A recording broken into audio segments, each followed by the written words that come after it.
Ils ont dit c'est pas possible.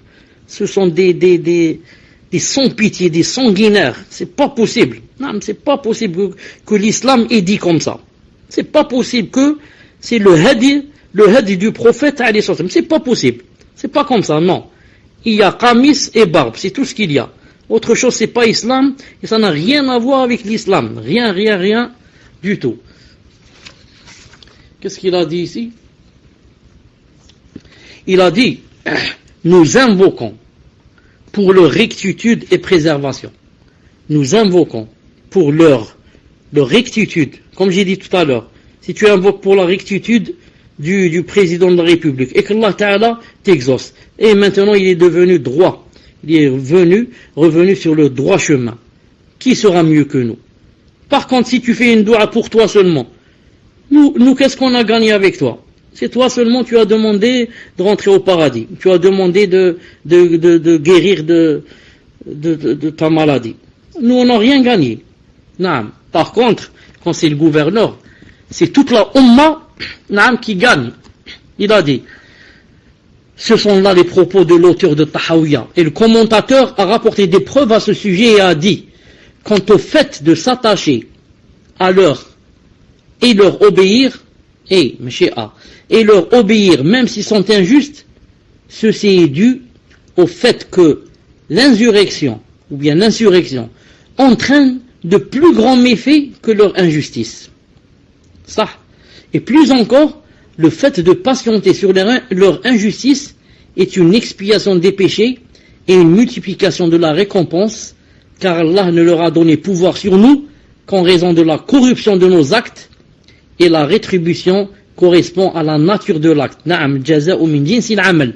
Donc nous devons faire des efforts, demander pardon, nous repentir et rectifier nos actes. Très bien. Il a très bien dit. Masha'Allah. Le fait qu'on s'attache à eux et qu'on leur obéisse, même s'ils sont... il a dit, c'est dû au fait que l'insurrection entraîne de plus grands méfaits que leur injustice. Ça. Donc maintenant, il y a deux mots. Ou bien, les laisser faire ce qu'ils veulent et ce qu'ils sont en train de faire.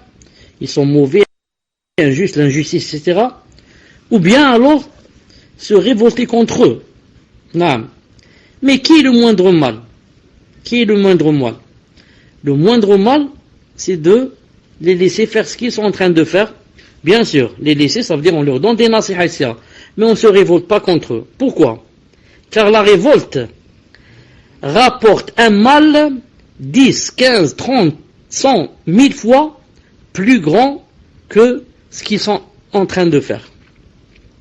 Et en islam, quand on veut changer un mal, on veut enlever un mal, il y a, disons, quatre sortes. Ou bien, j'enlève le mal et je mets un bien à sa place. Masha'Allah. Ou bien, j'enlève un mal et je mets un mal plus grand à sa place. A'udhu billah. Ou bien, j'enlève un mal et je mets quoi à sa place? Je mets un mal équivalent. Non, un mal équivalent. Ici, les savants ont dit, il y a ijtihad. Certains disent oui, certains disent non. Car tu as perdu du temps. Tu as enlevé un mal et tu as mis un mal équivalent à sa place. À quoi ça sert? Quand tu as enlevé un mal et mettre un bien à sa place, ça c'est masha'Allah. Mais enlever un mal et ramener un mal plus grand à sa place, a'udhu billah. Donc à quoi ça sert que je veuille enlever le gouverneur si je sais d'avance que je ne peux pas et que je vais ramener un mal 10 fois ou 20 fois plus grand?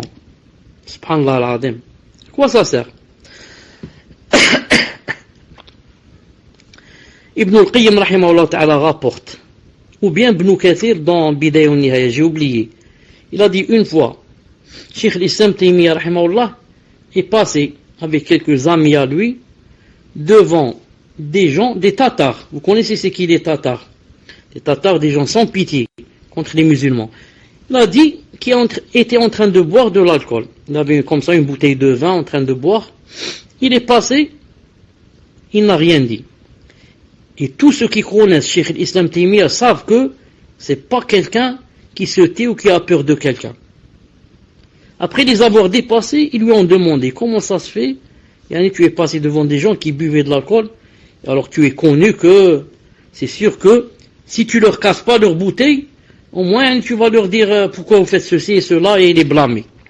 Il a dit écoutez, Allah subhanahu wa ta'ala, quand il nous a interdit de boire l'alcool et il nous a demandé de s'éloigner de l'alcool, il nous a dit inna tasuddu an dhikrillah wa an salat. Pourquoi il ne faut pas boire? Car ça détourne de dhikrullah, aussi de la salat. Alors que ceux-là, ceux qui sont en train de boire maintenant, ces gens-là, qu'on vient de dépasser, cet alcool les a détournés de tuer les musulmans et de brûler leurs maisons, parce que comme ça qu'ils font. Ils n'ont rien à faire, ils vont brûler les maisons, égorger les enfants, frapper les femmes avec des coups de couteau dans leur ventre, et comme ça, a'udhu billah.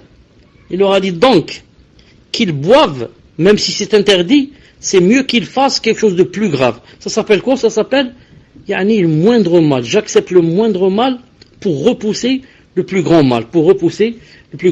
Ici, l'auteur veut dire dans le livre, à chaque fois qu'une personne veut enlever le gouverneur, jamais, elle ne pourra sans rapporter quoi? De plus grands mots. Le gouverneur, ça fait peut-être des années qu'il est sur sa chaise, assis sur sa chaise, sur son fauteuil, qui a tout permis. Le gouverneur, pour lui, tout est permis. Par exemple, s'il est gouverneur d'Algérie, toute l'Algérie, c'est pour lui. S'il est gouverneur de France, toute la France lui appartient. Il fait ce qu'il veut, il prend ce qu'il veut. Tu crois, toi, que il va te pardonner comme ça facilement et te laisser que tu le combattes? Non. On a des preuves, et vous savez peut-être de qui je parle, que certains gouverneurs musulmans ont enlevé et combattu leur père, pour qu'ils leur prennent la chaise. Non. Si quelqu'un qui peut combattre son père et sa mère à cause de ne pas laisser ce poste, comment se fait-il alors? Comment qu'il va faire avec un étranger? Un étranger, un barbu, il va dire ce sale barbu, il veut me prendre mon poste, celui-là il veut m'enlever, je vais lui montrer. Wallah al-Azim, sans pitié.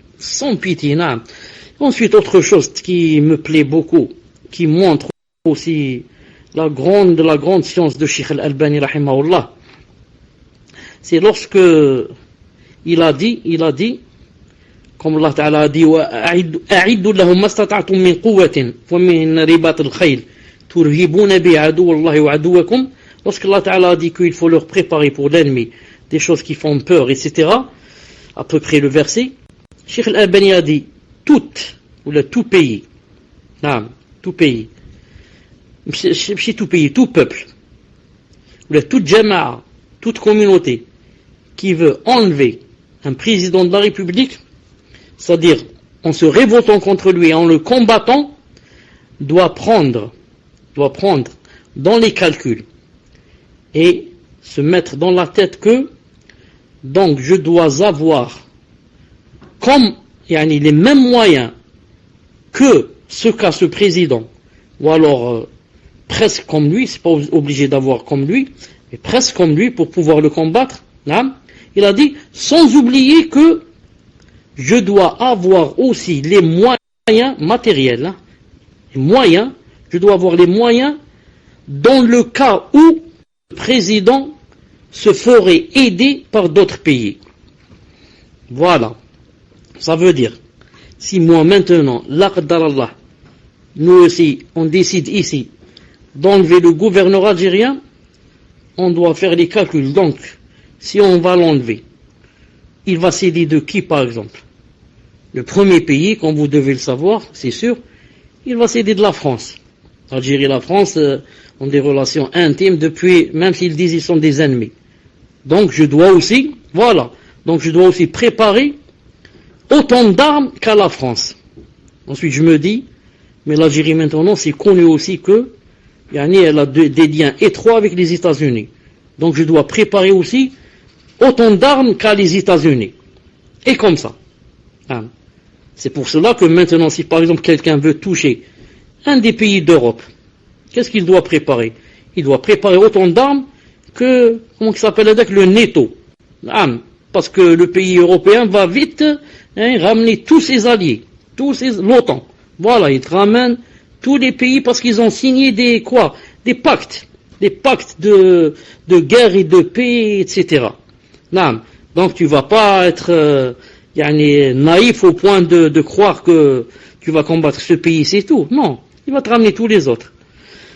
Allah Ta'ala dit dans Sourate 8, verset 60, il a dit, et préparez pour lutter contre eux tout ce que vous pouvez comme force et comme cavalerie équipée, afin d'effrayer l'ennemi d'Allah et le vôtre.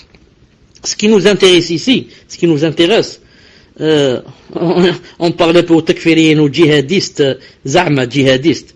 S'il avait fait d'abord le djihad de son nefs et qu'il arrête la cigarette d'abord, ça suffit. D'abord il arrête la cigarette, ensuite il va faire le djihad.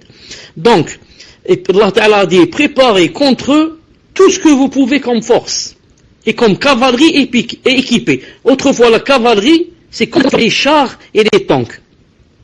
Vous connaissez les chars et les tanks? C'est la même chose. C'était la cavalerie d'autrefois.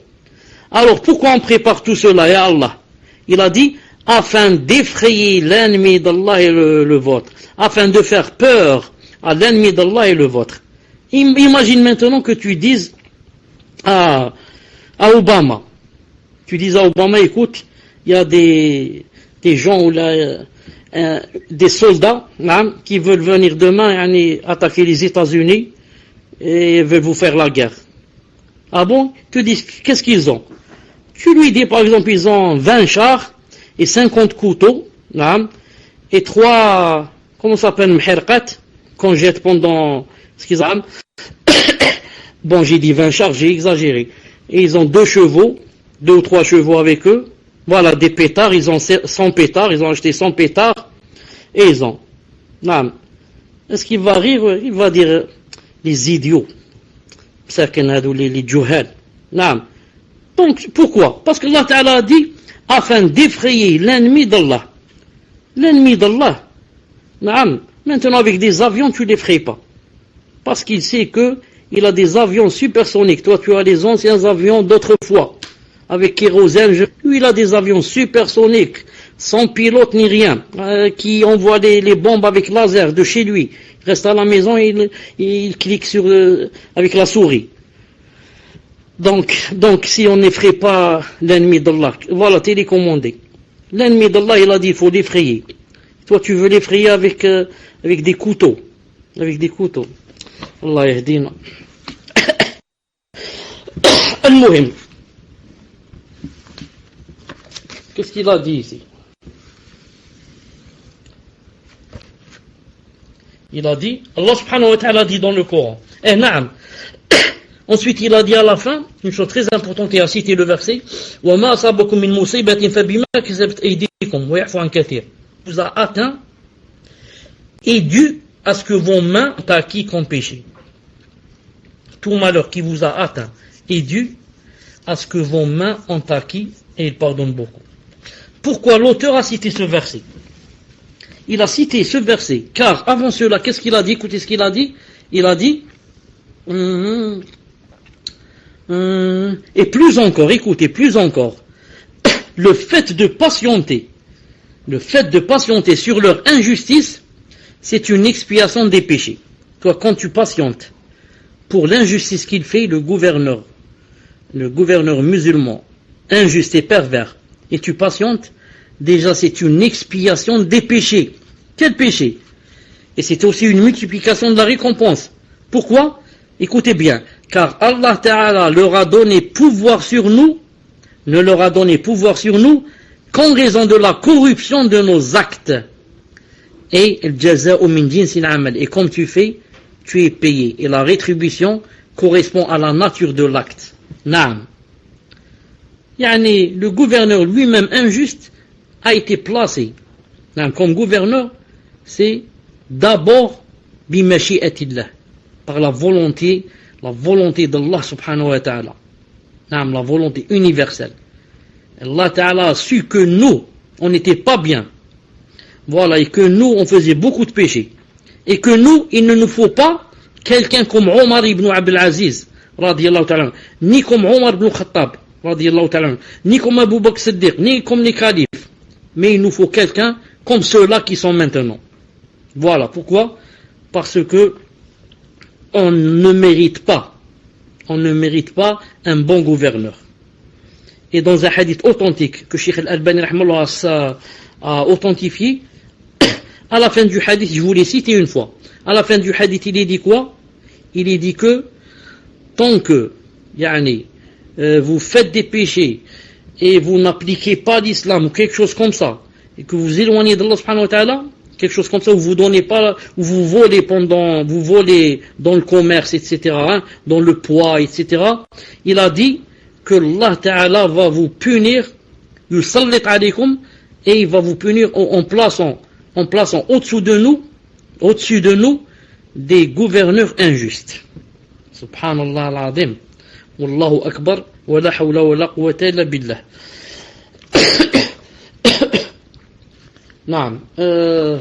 Ensuite, il y a une chose très importante qu'avait dit Ali radiyallahu ta'ala anhu une fois. Une fois, on a dit à Ali ibn Abi Talib radiyallahu ta'ala anhu, quelqu'un a voulu critiquer, il lui a dit, regarde, toi, Abu Bakr Siddiq, en son temps, les gens, lui obéissaient. Et toi, regarde maintenant en ton temps. Tu commandes toi, les gens ne t'obéissent pas. En parlant des Khawarij qui sont sortis contre lui.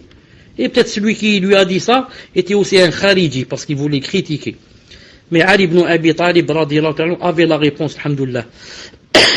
Il lui a dit, au temps de Abu Bakr Siddiq, les gens qu'il commandait, c'était moi et d'autres.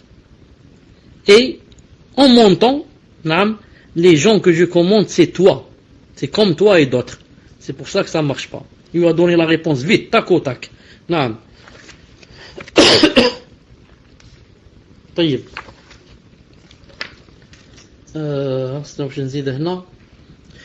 donc c'est pour ça que Allah Ta'ala ici, le verset c'est quoi? Regardez le verset, il a dit tout malheur qui vous atteint est dû à ce que vos mains, le fait d'avoir un gouverneur injuste et pervers, c'est un malheur, c'est pas un malheur, c'est un grand malheur. Et Allah Ta'ala, qu'est-ce qu'il a dit? Tout malheur qui vous atteint est dû à ce que vos mains ont acquis. Tout malheur, n'importe quel malheur qui t'atteint, tu es toi le fautif. Le gouverneur pervers, c'est toi le fautif qui l'a ramené. Toi, moi et lui, en faisant des péchés, on l'a ramené. Et Allah Ta'ala l'a placé au-dessus de nous.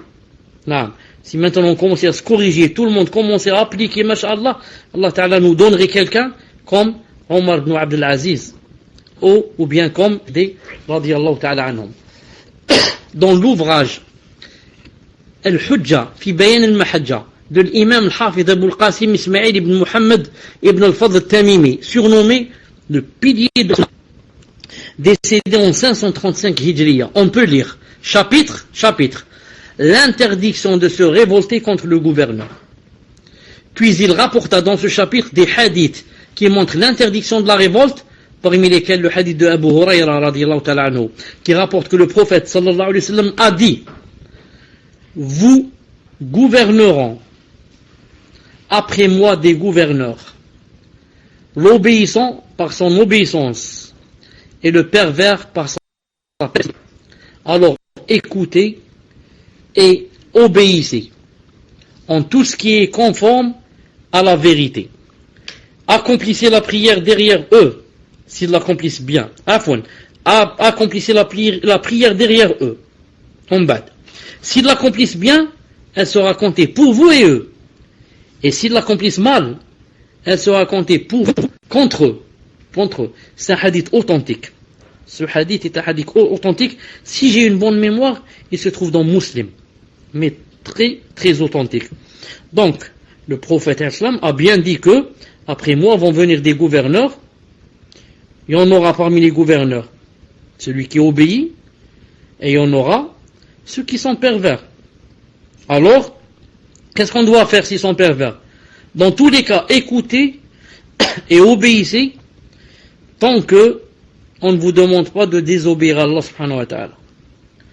Ensuite, très important, accomplissez la prière derrière eux. Pourquoi, ya Rasulallah? Pourquoi j'accomplis la prière derrière eux alors que peut-être, ils la font pas bien, peut-être que, au moment de la faire, ils ont bu de l'alcool, peut-être, ils fument de la drogue, je ne sais pas, il est pervers. Il a dit, si tu l'accomplis derrière eux, s'ils la font bien, les deux, vous aurez des récompenses, eux et vous. Et s'ils l'accomplissent mal, toi tu auras toujours des récompenses. Et ça sera contre lui, c'est lui qui aura des péchés. Subhanallah al-Azim. Des fois les gens, ils savent que tel imam a été mis par un gouverneur musulman. Et il dit non, cet imam fait telle et telle chose, je prie à la maison. Cet imam est pervers, je prie à la maison. Cheikh l'Islam Ibn Taymiyyah rahimahullah a dit, quiconque prie à la maison à cause de l'innovation de l'imam ou bien sa perversité, l'innovation c'est sûr qu'il a dit ce mot, je suis pas sûr, il a dit c'est lui-même l'innovateur, comme ça il a dit. Il a dit c'est lui-même, cette personne qui a délaissé la prière, qui a prié à la maison en parlant de l'homme bien sûr, c'est lui-même un innovateur. Est-ce que vous connaissez quelqu'un qu'est-ce que vous pensez de Abdullah ibn Omar radiyallahu ta'ala anhu? Abdullah ibn Omar radiyallahu ta'ala anhu, le fils de Omar al-Khattab. Et comment qu'il était, masha'Allah, dans le suivi de la sunna du prophète sallallahu alayhi wa sallam. Quand les savants citent quelqu'un comme modèle du suivi du prophète sallallahu alayhi wa sallam, ils citent Abdullah ibn Omar. Abdullah ibn Omar priait derrière qui? Prier les salats. Derrière qui? Derrière le Hajjaj ibn Yusuf. Et le Hajjaj ibn Yusuf, qu'est-ce qu'il a fait? Entre autres, il a tué 124 000 parmi les Sahaba et les Tabi'in. Allahu Akbar. Si c'était ni des Sahaba ni des Tabi'in, si c'était des gens normaux, des musulmans, c'est tout. 124 000. Qu'est-ce que vous pensez? Comment rencontrer Allah subhanahu wa ta'ala? Si c'était même pas des musulmans, des kuffars avec lesquels on n'est pas en guerre, tu vas tuer 124 000 kafirs. Comment tu vas rencontrer Allah subhanahu wa ta'ala demain yawm al-qiyamah? Alors imaginez 124 000 entre qui? Entre les Sahaba et les Tabi'in. Et Abdullah ibn Omar, qu'est-ce qu'il faisait? Il priait derrière lui toutes les salawats. Et une fois, et ça se trouve il a regroupé sa famille et ses domestiques et il leur a dit Ushidu, comme je vous prends comme témoin que je fais l'allégeance à Al-Hajjaj ibn Yusuf. Et il a demandé à sa famille et ses domestiques de lui faire aussi l'allégeance. Et une fois, on a envoyé à Omar al-Khattab, le gouverneur, lui a dit que voilà, je vais t'envoyer le Hajjaj ibn Yusuf, qui était bien sûr un gouverneur, mais dans une ville. Il lui a dit voilà pour que tu lui apprennes le fiqh, car je vais l'envoyer au Hajj pour guider les gens. Il lui a dit d'accord, envoie-le, et lui a appris le fiqh du Hajj. Et il n'a pas dit non, celui-là c'est un pervers, ceci, cela, je lui apprends pas, je prie pas derrière lui. Et qui ne connaît pas Abdullah ibn Mas'ud radiyallahu ta'ala anhu, qui a prié derrière Mu'ayt ibn Uqba ibn al-Mu'ayt. Je m'embrouille dans son nom. Que faisait ce Uqba? Que faisait ce Uqba ibn al-Mu'ayt? Qu'est-ce qu'il faisait? Il buvait le vin, buvait l'alcool, guidait les gens après avoir bu. Si maintenant il me guide avant de boire, ensuite il va boire, c'est pas mes affaires. Il m'a guidé, quand il m'a guidé, il n'avait pas bu. Ensuite il va boire toute la nuit, c'est entre lui et Allah subhanahu wa ta'ala. Mais le problème, celui-là, il buvait et il rentrait à la mosquée parce qu'il était mis par le gouverneur. et il dit à l'autre, alors fais l'iqama pour que je guide les gens. Et Abdullah ibn Mas'ud, le grand sahabi, priait derrière lui. Et une fois, pendant Salat Subh, ce Uqba, celui-là, qu'est-ce qu'il a dit? Au lieu de prier Salat Subh 2 rak'at, Uqba ibn Abi Mu'ayt, barakallahu fik. Et une fois, il est Salat Subh, combien qu'il les a guidés? 3 ou 4 rak'at. Ensuite, quand il a terminé, il a dit salam alaikum, il s'est retourné vers eux. Il a fait exprès, 4 rak'at, exprès. Il leur a dit, alors j'ajoute une 5e. Vous savez, quand quelqu'un est sous, il dit n'importe quoi. Pour lui, prier salat subh 4 rak'at, c'est un jeu. Quelqu'un qui est sous, il ne sait pas ce qu'il fait. Il a dit, alors j'ajoute une 5e. Abdullah ibn Mas'ud lui a répondu, tant qu'on est derrière toi, on t'obéit. Vas-y, si tu veux 5, 6, 7, malish, on est derrière toi. Le hadith, qu'est-ce qu'il a dit? Vous l'avez lu tout à l'heure. Des gens vont vous guider. Vont vous guider dans la salat. Qu'est-ce qu'il a dit? Priez derrière eux. S'ils font juste, les deux, vous avez quoi? Des récompenses. Et s'ils font faux? S'il fait faux, moi j'ai toujours les récompenses. De brasso. Alhamdulillah, moi j'ai obéi au prophète islam, j'ai prié derrière lui. Maintenant c'est lui qui, yom al-qiyamah, il aura des comptes à rendre. Moi j'ai prié salat subh, alhamdulillah, comme il fallait à la mosquée derrière le gouverneur. On me dit, Abdullah ibn Omar passait sur le corps de Abdullah ibn Zubair après que le Hajjaj l'ait tué, et lui disait, je t'avais déconseillé de sortir contre lui. Je t'avais déconseillé de sortir contre lui, je t'avais déconseillé de sortir contre lui. Naam.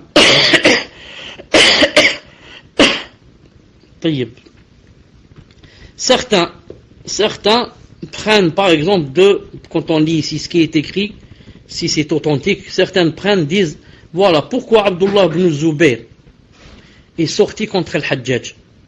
Quand tu parles avec les Khawarij, tout le temps ils te citent ça. Tu dis pourquoi Abdullah ibn Zubair est sorti contre Al-Hajjaj? Pourquoi l'Ash'at est sorti, la fitna de l'Ash'at? Pourquoi le Hussein est sorti?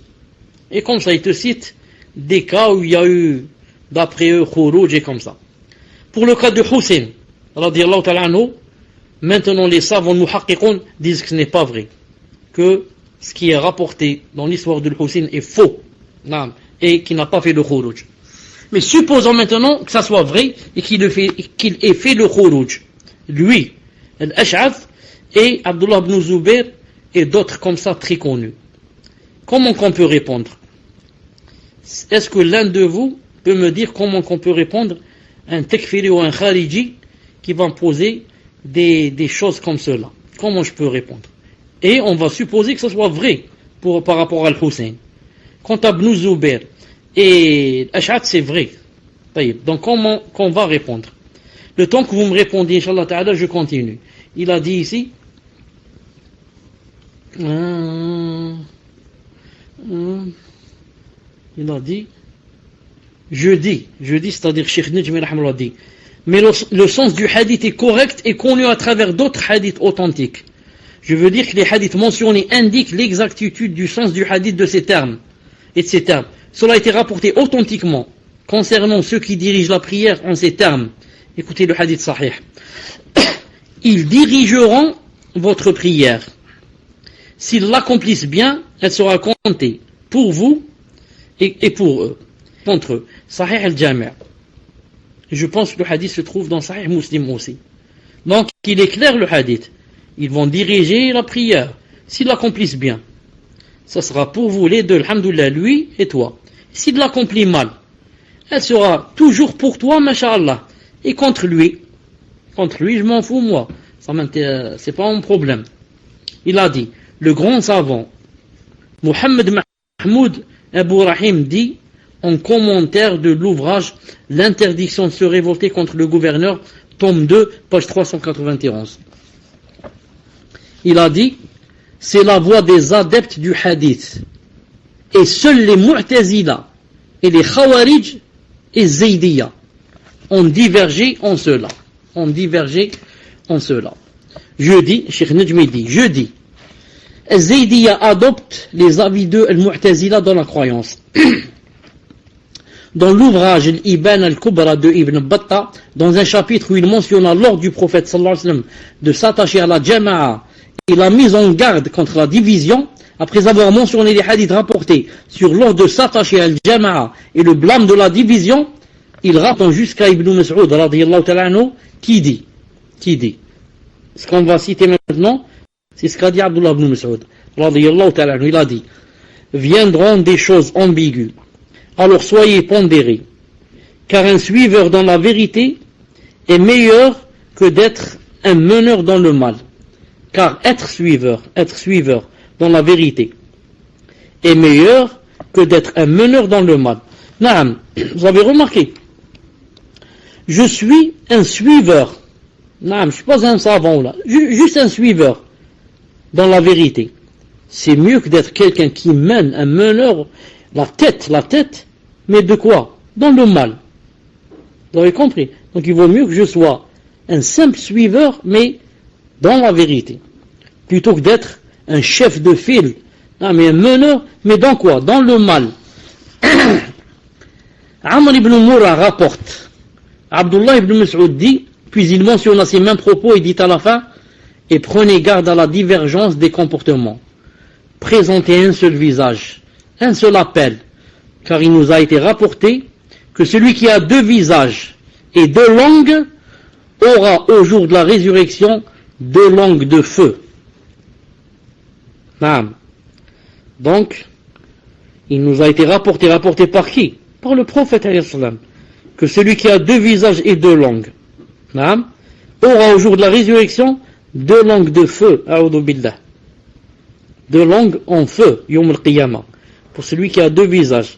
Il parle avec ceux-là, avec une certaine façon, avec les autres, certaine façon. Quand il est avec les Khawarij, il s'assoit avec eux, il critique les Salaf. Oh non, a'udhu billah, ils sont pas bien, ils sont ceux-ci, ils sont durs, ils n'ont pas de patience, ils n'ont pas de hikmah. Et quand il est avec les Salaf, il critique les Khawarij. A'udhu billah, les chiens de l'enfer, ceux-ci, ceux-là. Le prophète a dit, tuez-les. Et comme ça. Donc, il a deux visages et deux langues de feu. C'est un caméléon. Regardez par contre, masha'Allah, celui qui est sincère avec Allah subhanahu wa ta'ala, et celui qui est salafi, surtout celui qui est salafi, comment qu'il est quoi? Il est, subhanallah, clair. Il n'a rien à cacher. Ce n'est pas comme les ikhwan mouflissoun. Les frères musulmans, ils te parlent avec un visage, et quand ils sont tout seuls, en cachette, ils font des assises en cachette. Il ne faut pas dire aux gens ceci, cela, mais voilà ce qu'on doit faire, voilà ce qu'on doit penser, etc. Et quand ils rencontrent les gens, c'est autre chose. Ahl Sunnah et les Salaf, non, jamais de la vie. Non, il est partout, qu'il soit seul, qu'il soit devant les gens, qu'il soit enfermé dans sa chambre, qu'il soit à la mosquée, c'est toujours la même chose. Non, c'est pas un caméléon. Ce qu'il dit, il le dit devant tout le monde. Moi maintenant, ce que je dis ici, je peux le répéter devant la police, devant la gendarmerie. Je peux le répéter si je trouve le président de la République. Je peux le répéter avec mon voisin, avec le boulanger, avec le mécanicien. C'est toujours la même chose. Je lui dis, voilà ce qu'a dit le prophète al-Islam. Pour les Khawarij, pour les Mu'tazila, les Ash'ari, le discours ne change jamais. Les autres, le discours change. D'après où ils se trouvent. D'après, ils ont l'hypocrisie, ils ont que famt. C'est pour ça que les gens ne les aiment pas, ils sont pas clairs. On n'a rien à cacher. On n'a pas deux discours. Un discours devant la police et un discours dans la mosquée. C'est le même discours.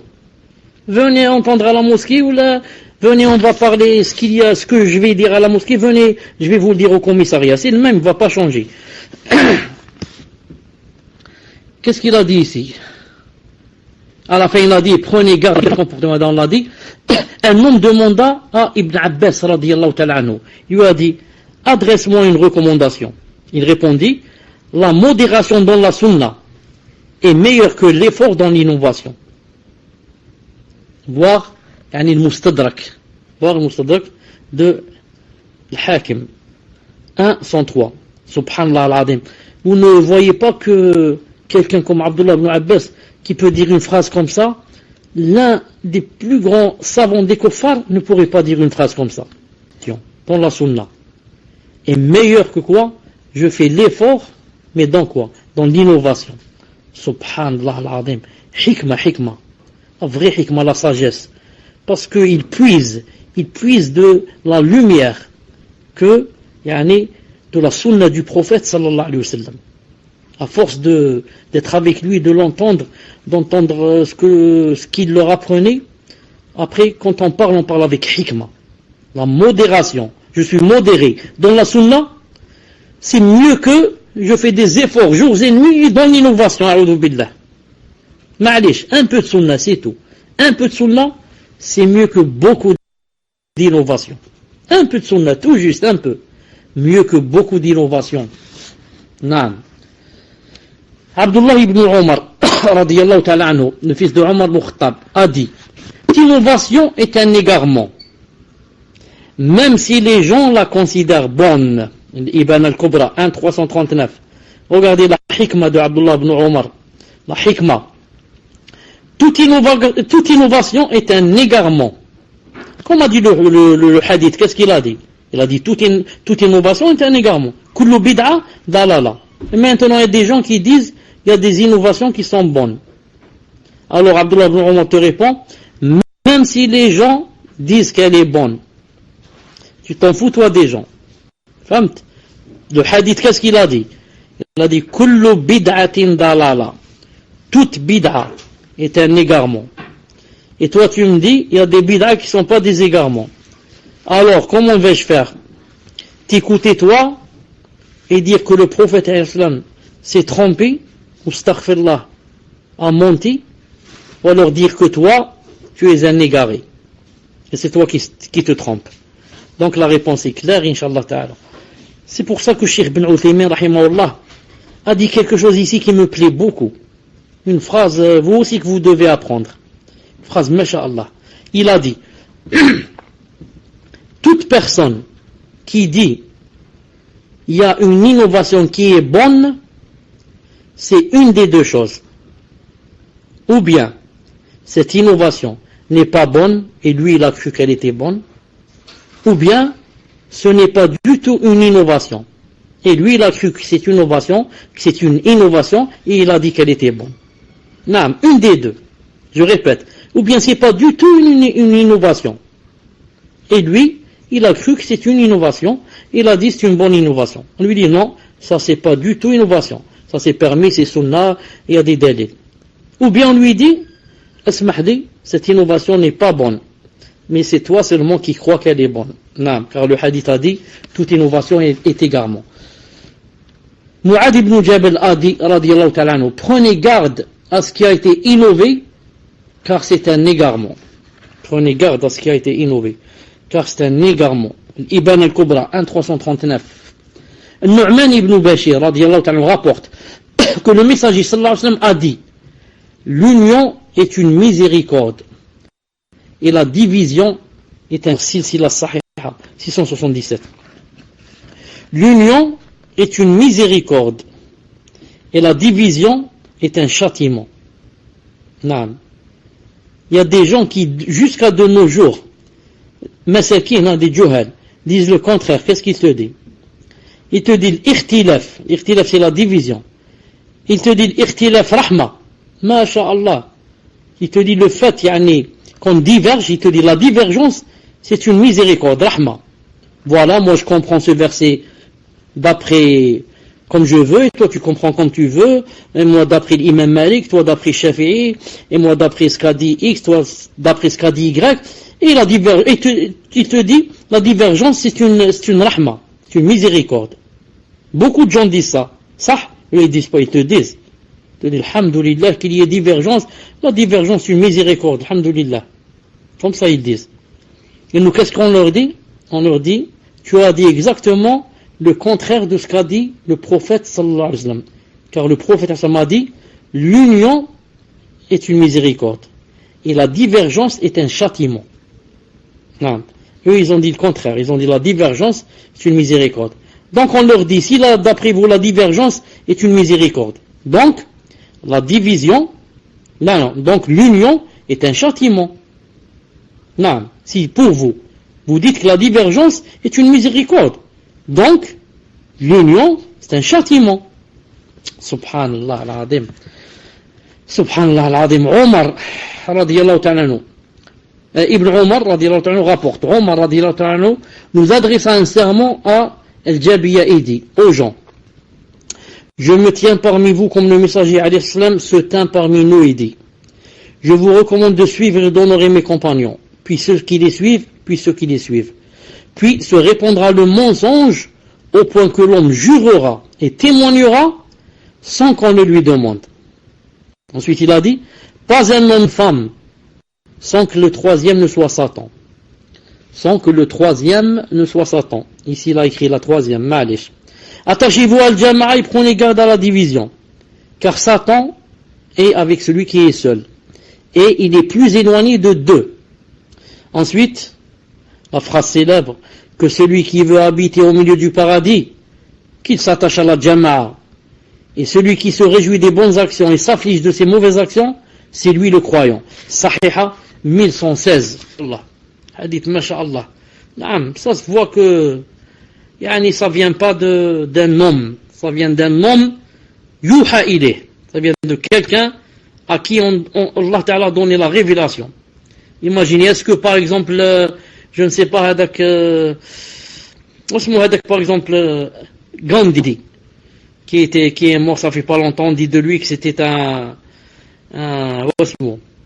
Abqari. Est-ce que il peut dire des choses comme ça? Il peut dire des choses comme ce hadith? Subhanallah al-Azim. Donc je répète, regardez ce qu'il a dit. Si c'est possible de réafficher le hadith, barakallahu fik. Si c'est possible de réafficher le hadith. Donc il faut cliquer sur le hadith et faire mettre 5. Voilà. Ce qui me plaît ici, c'est la fin. Ou alors, deuxième ligne à la fin. Ensuite il a dit, puis se répandra le mensonge, au point que l'homme jurera et témoignera sans qu'on lui demande. Subhanallah al-Azim. Tu lui demandes même pas, il commence à jurer. Je jure par là ceci, je jure par là cela. Pourquoi tu jures? Je t'ai pas demandé de jurer. Tu as des doutes sur ce que tu dis? Tu as peur qu'on dise de toi tu es un menteur? Pourquoi tu as l'habitude de mentir beaucoup? Ne jure pas. Attends. Ensuite il dit, pas un homme ne s'isole avec une femme sans que le troisième ne soit Satan. Ça c'est pour la sœur qui a dit que son mari est allé passer la nuit chez une femme pour, comme je lui ai dit moi, peut-être pour apprendre le Coran. Non. Donc, il n'y a pas un homme qui s'isole avec une femme sans que Shaitan ne soit troisième. Et si maintenant, Shaitan c'est le troisième, Shaitan qu'est-ce qu'il va te dire?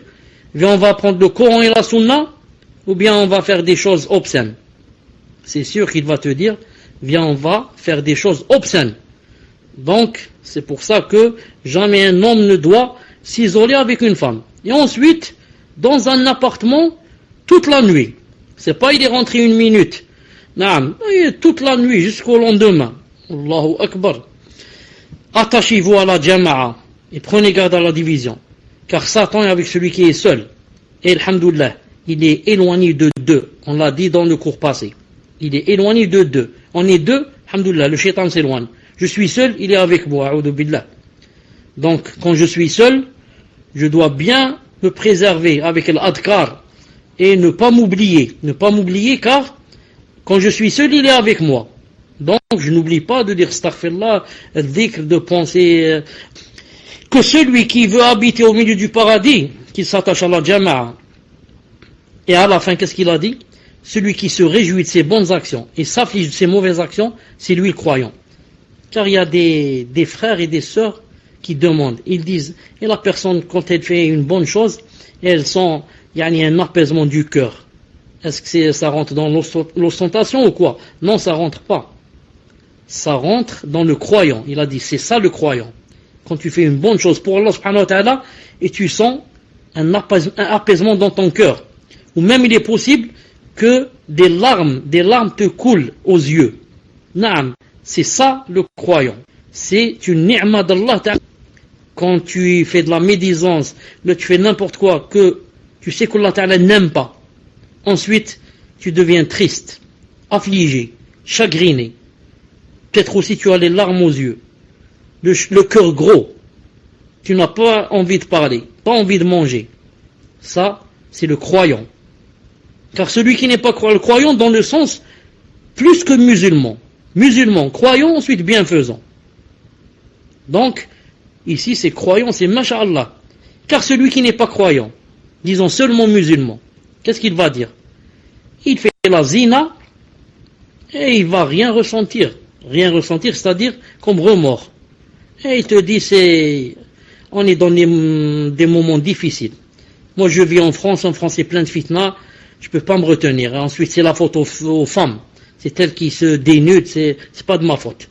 Et maintenant, qui ne fait pas la zina, il va te dire. Non. Et comme ça, il est content de lui-même.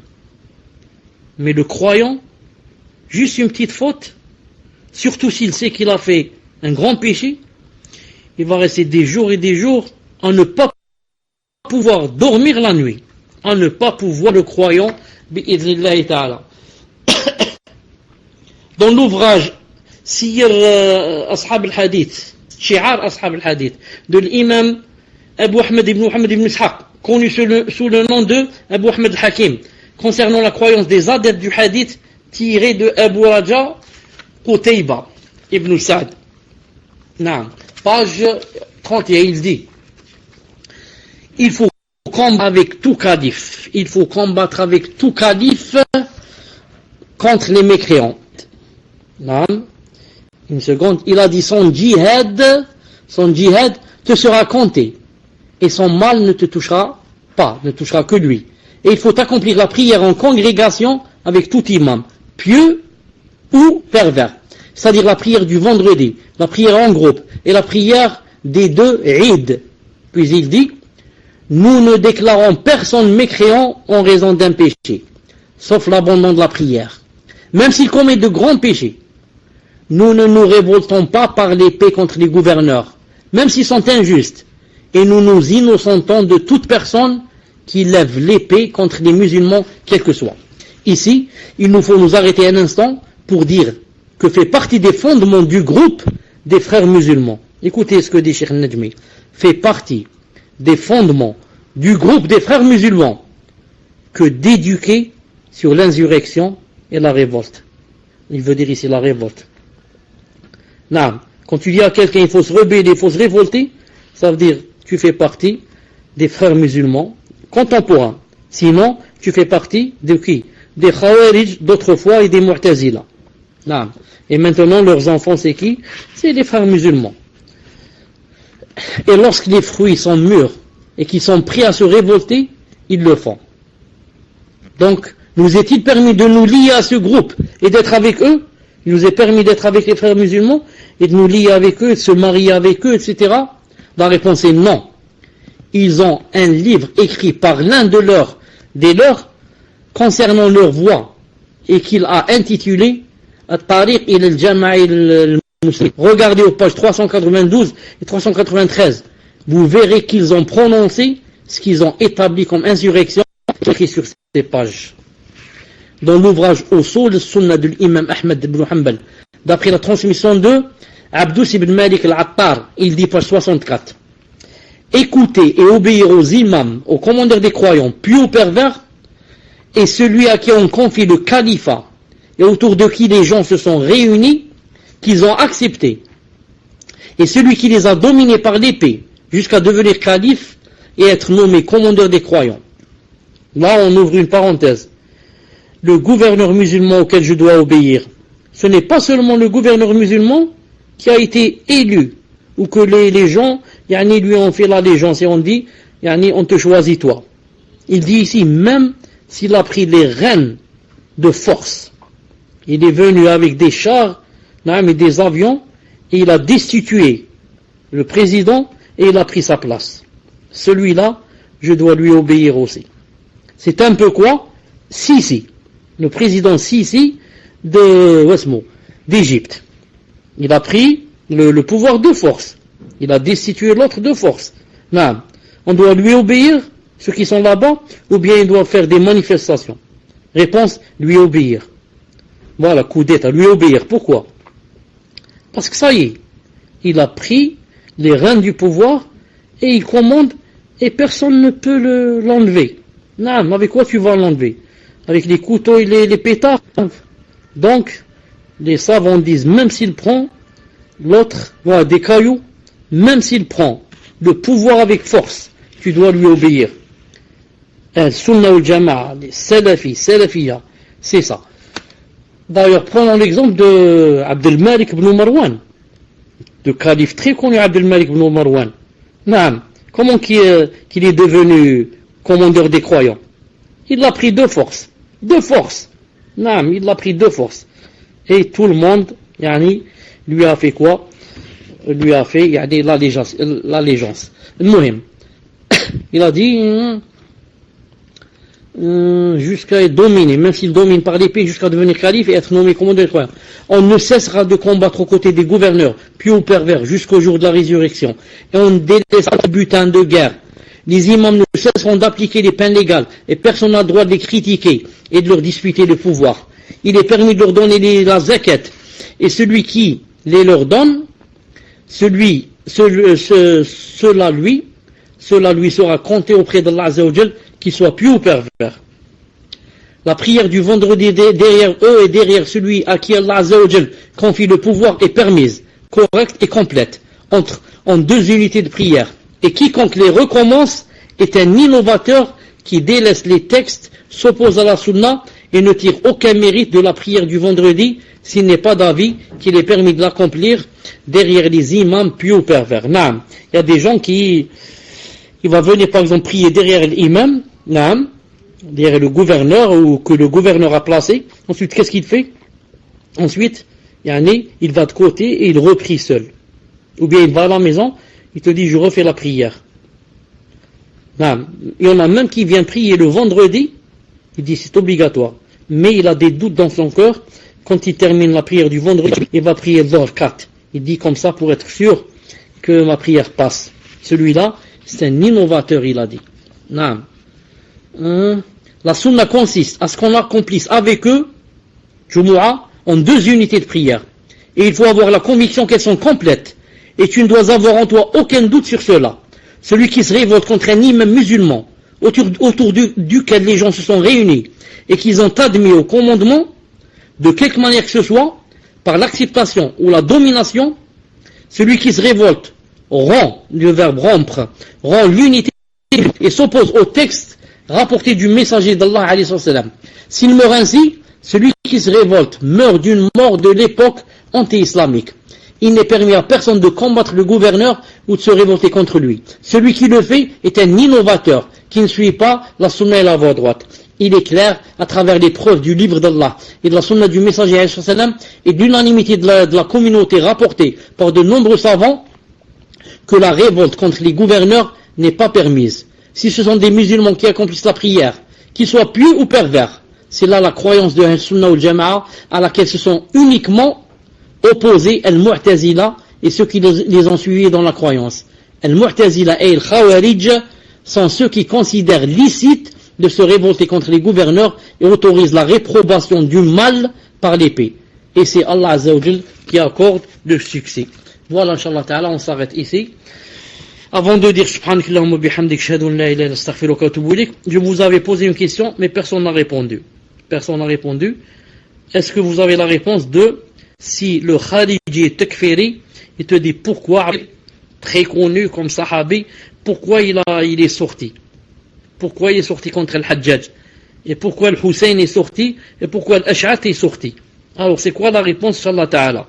Donc, je vous donne jusqu'à ce que ils n'avaient pas la connaissance quant à l'interdiction de se révolter contre le gouverneur. Ils ont donc la réponse est fausse. La réponse est fausse. Naam.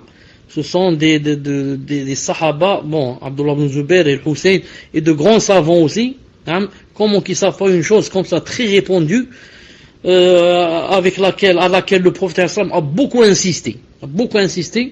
Et malgré cela, ils sont sortis. Donc, d'ici à ce qu'on se rencontre, Inch'Allah Ta'ala, dans les questions-réponses, je vous donne le temps de chercher la réponse, Inch'Allah Ta'ala. Assalamu alaikum wa rahmatullahi wa barakatuh. Wa alaykum assalam wa rahmatullahi wa barakatuh. Naam, cher.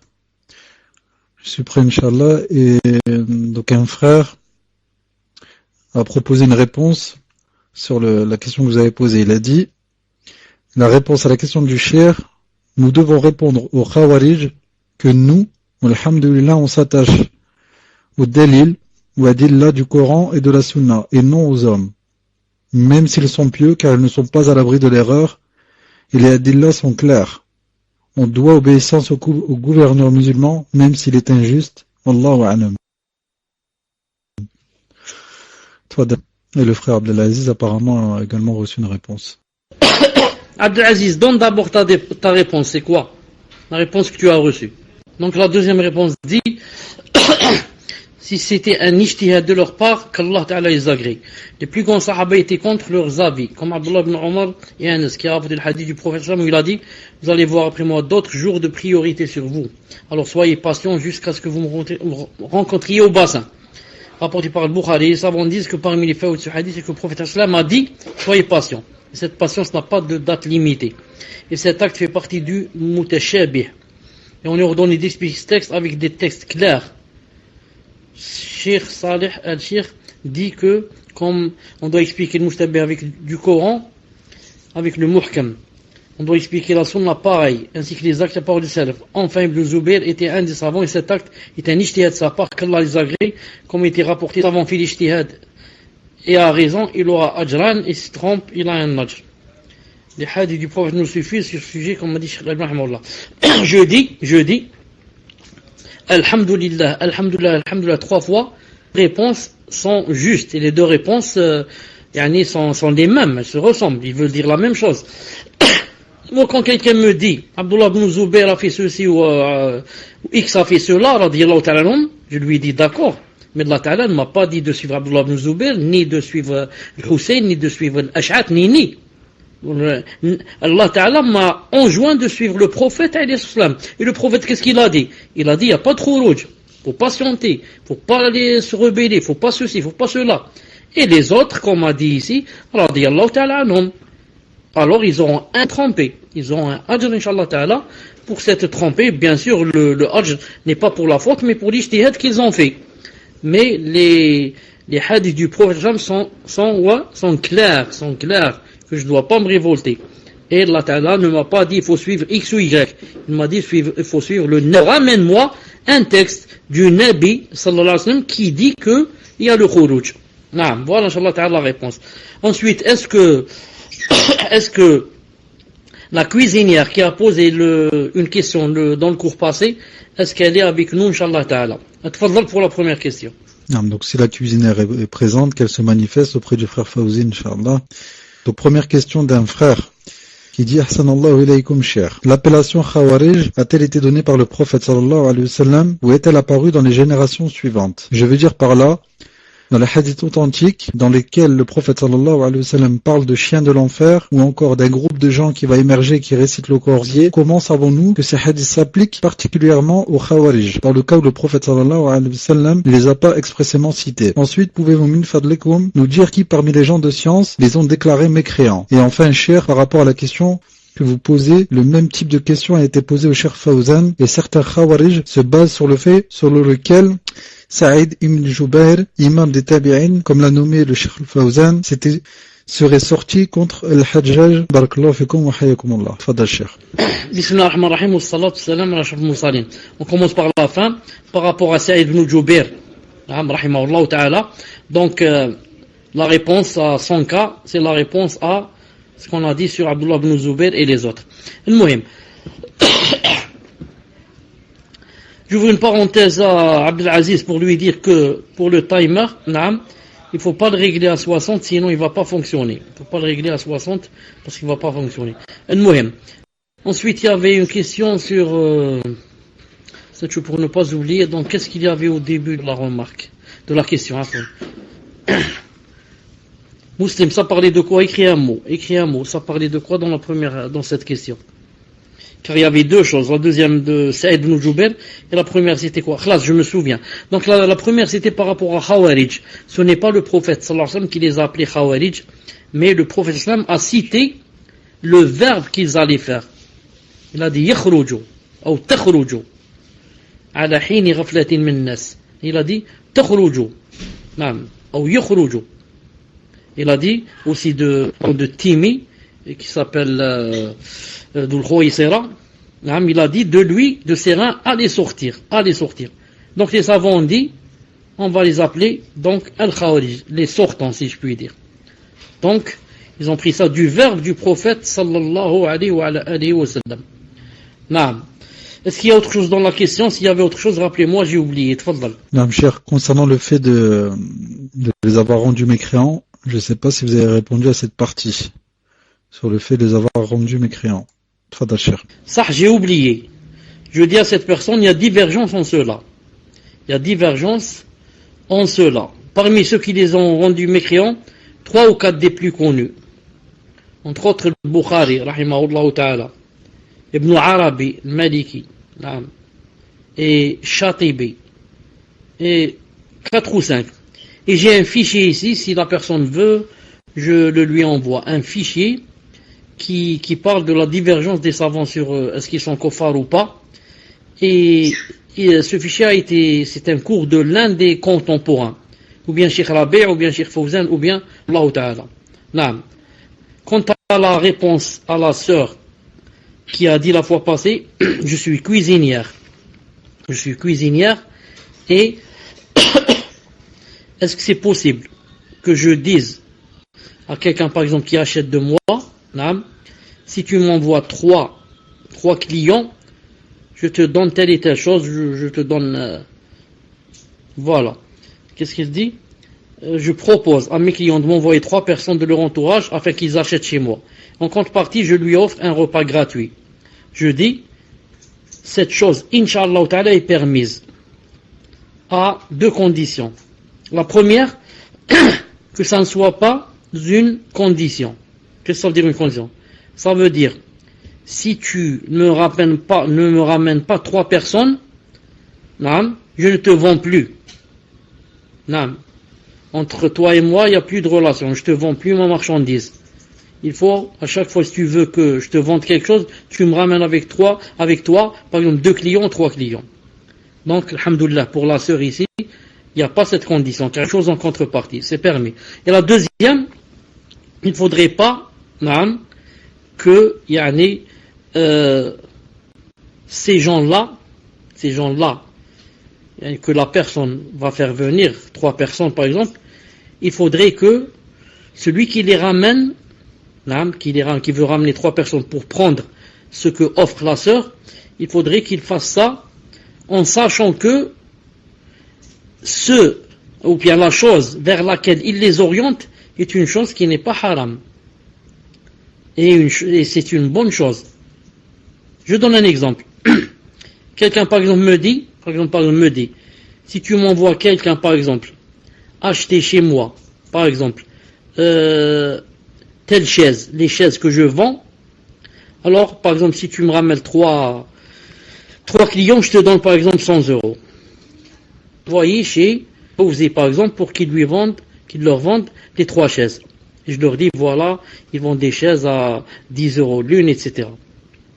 Mais si je sais que, par exemple, Abdelaziz ibn Adam vend les mêmes chaises à 8 €, alors je n'ai pas droit de tromper cela et de leur dire allez chez l'autre acheter 10 €, alors que je sais qu'il y a quelqu'un ici qui vend seulement à 8 €. Vous avez compris? Sinon ça devient, je ne suis pas un bon nasih.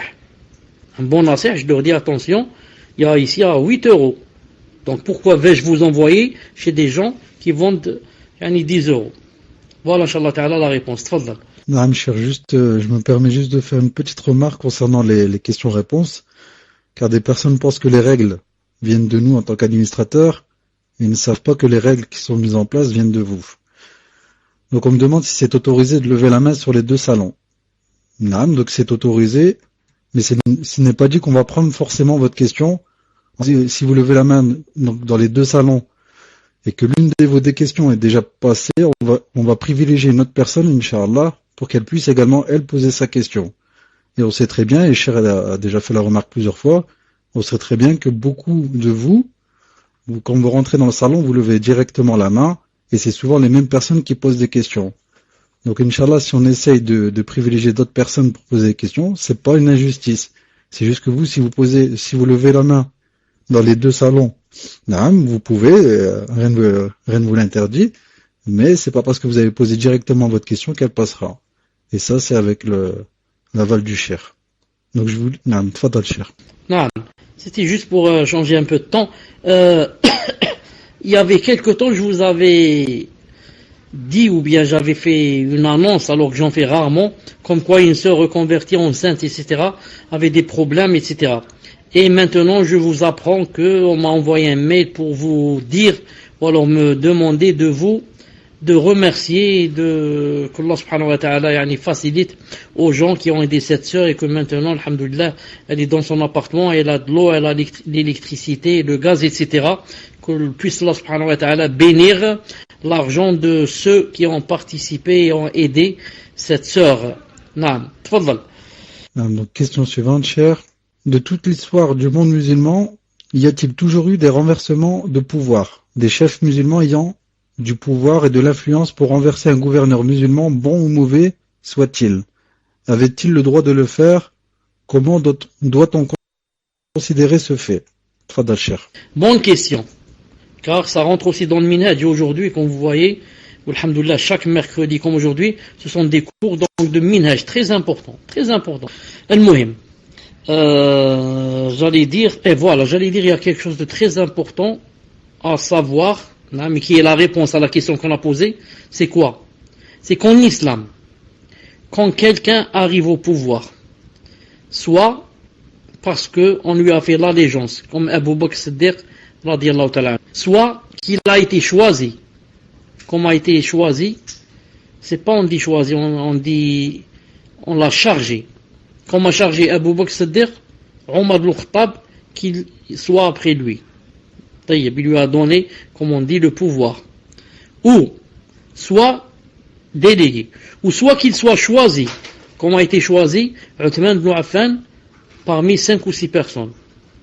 Ou soit qu'ils prennent le pouvoir de force, comme l'a pris Marwan ibn Malik, et comme l'ont pris beaucoup d'autres. Élu, c'est le premier. Ibrahim Abou Fawzan. Élu, c'est Abu Bakr Siddiq, le premier. Dans tous ces cas, et il n'y a que ces 4 cas, comment on prend le pouvoir en islam. On le prend d'une de ces façons.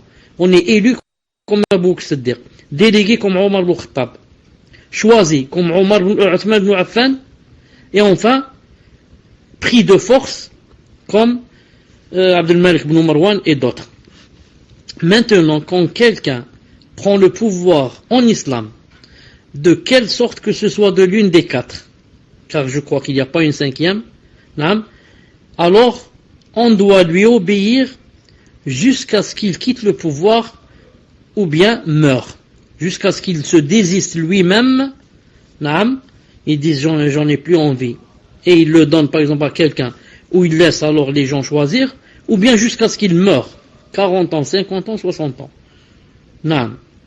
C'est pour cela que si jamais le gouverneur, par exemple, quand ils se sont vieux, et avant de mourir, il délègue par exemple à son fils, ou à son cousin, ou à son oncle, il dit tu prends ma place.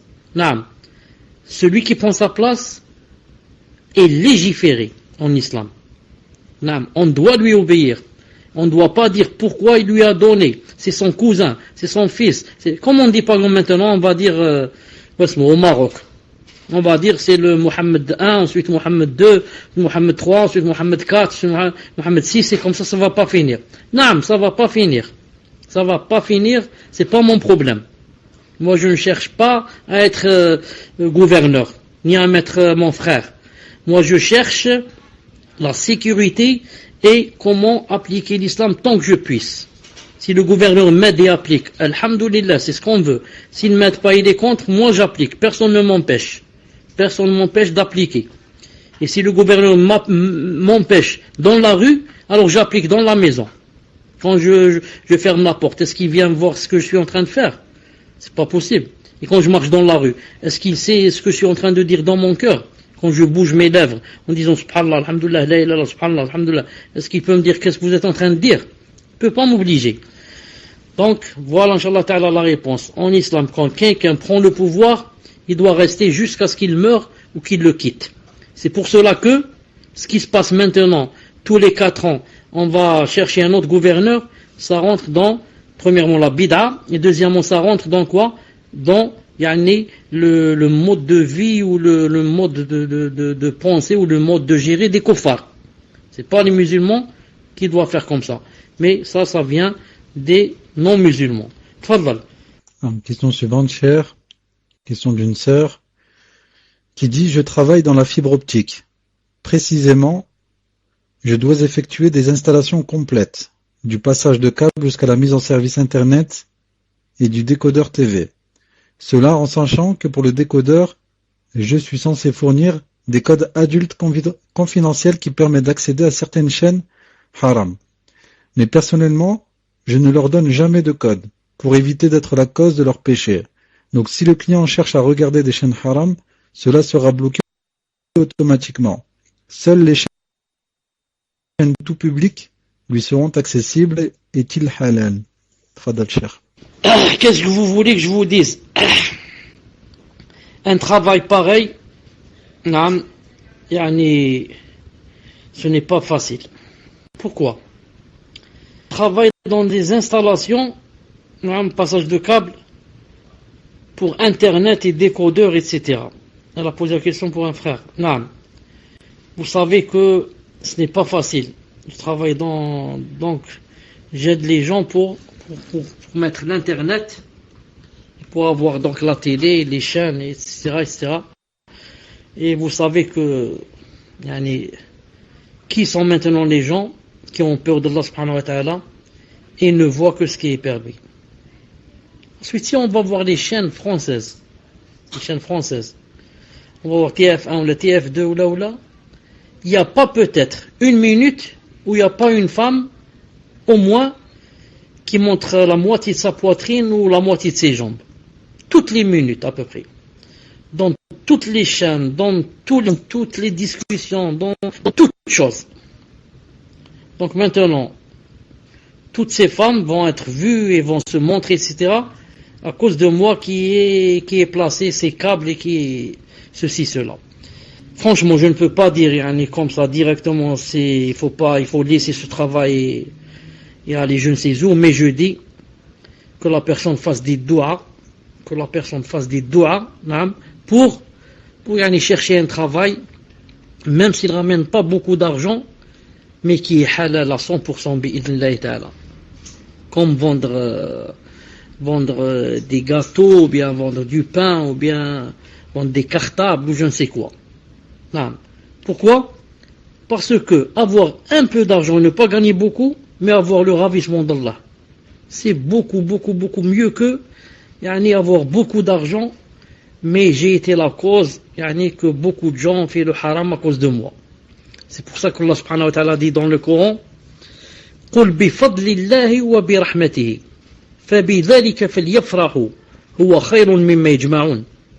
On demande au frère Abdelaziz qui a le programme devant lui d'aller dans le Coran et écrire, où c'est écrit cherche en anglais, écrit le mot par exemple قُلْ بِفَضْلِ اللَّهِ, écrit وَبِرَحْمَتِهِ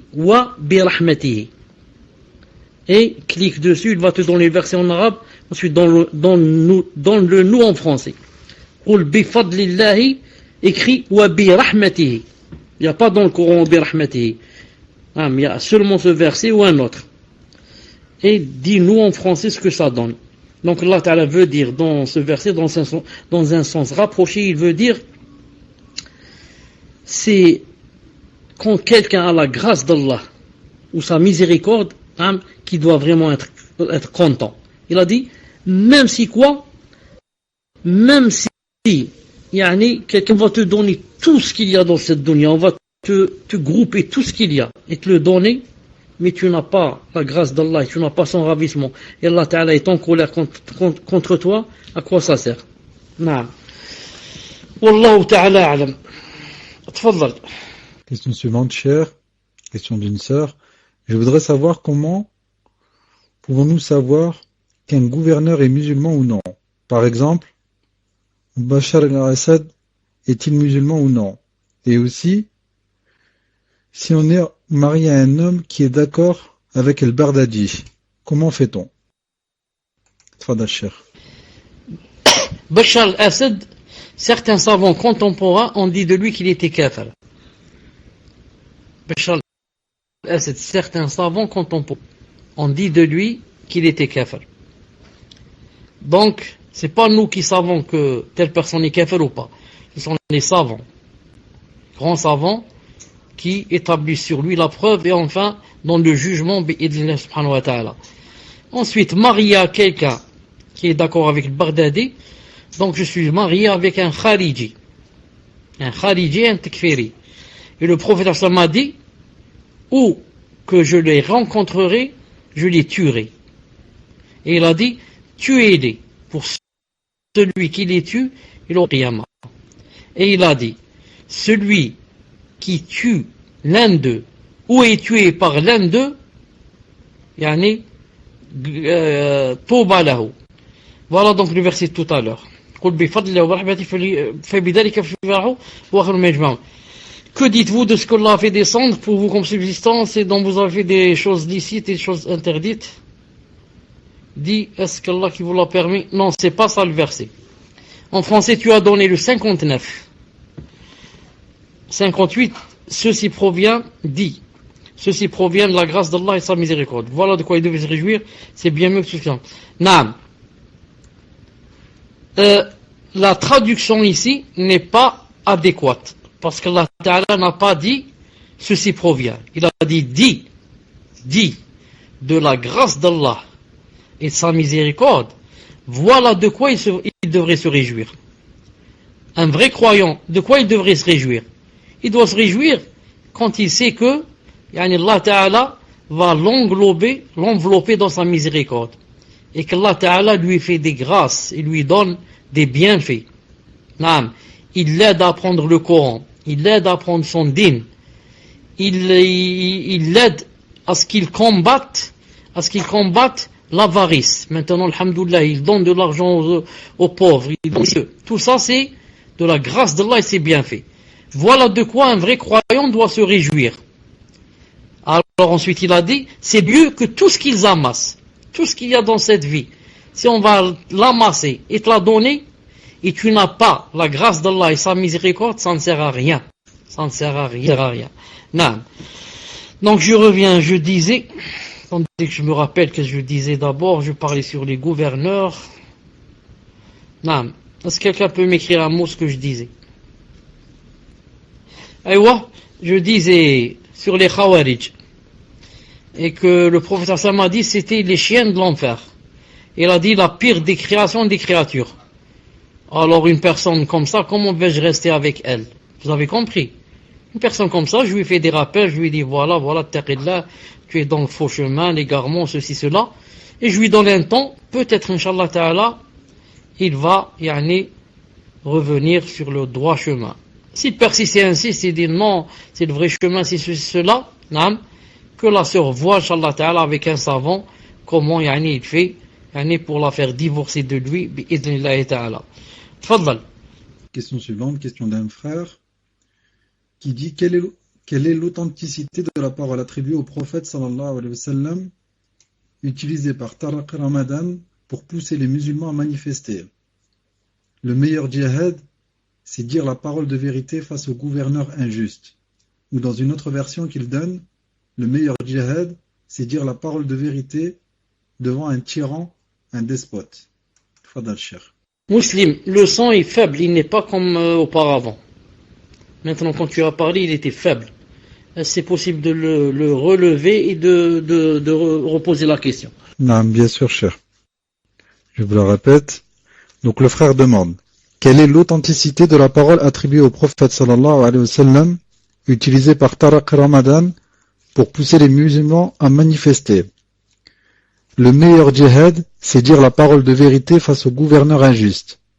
Ou dans une autre version qu'il donne, le meilleur djihad, c'est dire la parole de vérité devant un tyran, un despote. Tfadal Cheikh. On répond à cette choubha de deux façons. La première, on dit, le prophète m'a dit, le meilleur des djihad, etc., le meilleur des shahids, c'est de dire la parole de vérité devant un tyran. La parole de vérité. Donc, la première des choses, est-ce que vous dites la parole de vérité? Première des choses. Vous ne dites jamais la parole de vérité. Non. Jamais on ne vous a entendu dire la parole, de vérité. D'abord, vous ne connaissez pas c'est quoi la vérité. La vérité pour vous, c'est ce que vous pensez que c'est l'islam, alors que c'est tout autre chose. Non, vous ne connaissez rien de l'islam. Encore moins de la sunna authentique du prophète sallallahu alayhi wa sallam. Vous ne connaissez pas la vérité en elle-même. Ensuite, vous n'êtes pas le genre à dire la vérité. Et on ne vous a jamais entendu dire la vérité. Et ensuite, si maintenant vous aviez l'occasion de rencontrer ce tyran en âme, on est sûr que vous n'allez pas lui dire la vérité. Si vous avez une occasion et que ce tyran, ce gouverneur, le rencontrer, vous n'allez pas lui dire la vérité. Mais vous allez lui dire que d'agrandir si c'est possible le nombre des députés, d'agrandir le nombre des sénateurs, de ceci. Vous allez demander des choses de politique. Est-ce que vous allez dire à ce tyran, s'il va vous donner un rendez-vous, est-ce que vous allez lui dire la vérité? La vérité, ce n'est pas seulement je vais là-bas et je vais l'insulter. La vérité, c'est de lui dire, oh, gouverneur, pourquoi, alors je vous conseille, par exemple, d'imprimer les livres, par exemple, de Ibn Taymiyyah, des livres de Cheikh Ibn Uthaymin dans la Aqida, d'imprimer les livres, qui parlent des noms et des attributs d'Allah Ta'ala, qui parlent de la vraie Aqida, et comme ça. Voilà la vérité. Je vous conseille, les gens sont loin du dîn, de leur apprendre la sunna du prophète sallallahu alayhi wa sallam, de leur apprendre comment adorer Allah subhanahu wa ta'ala, de suivre les salafs. Voilà la vérité. Est-ce que donc Tariq Ramadan, celui-là, s'il va rencontrer Bouteflika par exemple, est-ce qu'il va lui dire ça? Il ne conseille pas, mais il veut le pouvoir, c'est ça. S'il le conseille, il le conseille dans des choses qui sont fausses. Ils vont lui dire que pour les députés, pour ceci, pour la mairie, pour je ne sais quoi, des choses de politique, de frères musulmans qui sont noyés dans la politique. Noyés dans la politique. Du matin jusqu'au soir. Politique. Dis-nous un seul hadith. Dis-nous un seul hadith de Sahih Muslim. Il n'a pas. Il va citer la loi 318 du code pénal. Voilà ce qu'il peut te dire. La loi 78 du code de la femme ou je ne sais quoi. Aucun hadith, aucune qaïda usuliyya, aucune qaïda fiqhiyya. Rien. Subhanallah, des ignorants. Et ceux-là, za'ma, ils veulent ramener l'islam et la charia et le califat et je ne sais quoi. اتقوا الله سبحانه وتعالى. تفضل. Non, monsieur, donc question suivante, et je vous ai envoyé donc un whisper qui est en rapport avec cette question. Donc une sœur demande, en disant qu'Allah vous préserve, nous voulons entre sœurs apprendre les mots que contiennent ce livre. Je vous mets le lien du PDF, Inch'Allah, et nous aimerions savoir si vous pouvez jeter un coup d'œil au livre Bidnillah pour savoir si nous pouvions ou non prendre de ce livre étant donné que l'auteur n'est pas mentionné. Est-ce que vous pouvez nous aider min fadlikum wa barakallahu fikum? Tfadal Cheikh. Muslim, est-ce que tu m'entends? Alhamdulillah. Chauffe. Chez moi, la connexion est très mauvaise et faible. Donc, si je vais maintenant essayer d'ouvrir ce lien, ça va prendre du temps pour ouvrir. Ensuite, ça va même me gêner pour revenir dans le salon. Alors, qu'est-ce qu'on va faire? Quand on termine, Inch'Allah Ta'ala, le cours, donne-moi le lien. Ensuite, quand je ferme le paltalk, je vais ouvrir le lien et lire ce qu'il y a. Et le prochain cours, Inch'Allah Ta'ala, je vous réponds. Bi'idhnillah subhanahu wa ta'ala. Tfaddal. Question suivante, cher, question d'une sœur. Lors du cours, j'ai entendu que vous aviez dit au sujet d'enlever un mal, page 24, qu'il y avait 4 points, qui sont « J'enlève le mal et je mets un bien à sa place ».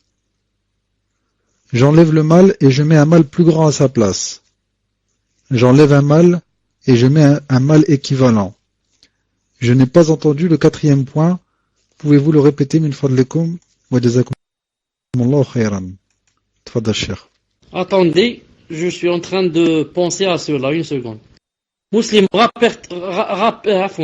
répète les trois choses, répète. Donc le premier, j'enlève le mal et je mets un bien à sa place. Le deuxième, j'enlève le mal et je mets un mal plus grand à sa place. Et le troisième, j'enlève un mal et je mets un mal équivalent. Tfaddal cheikh. Le quatrième, j'enlève un mal et je mets un plus petit mal à sa place.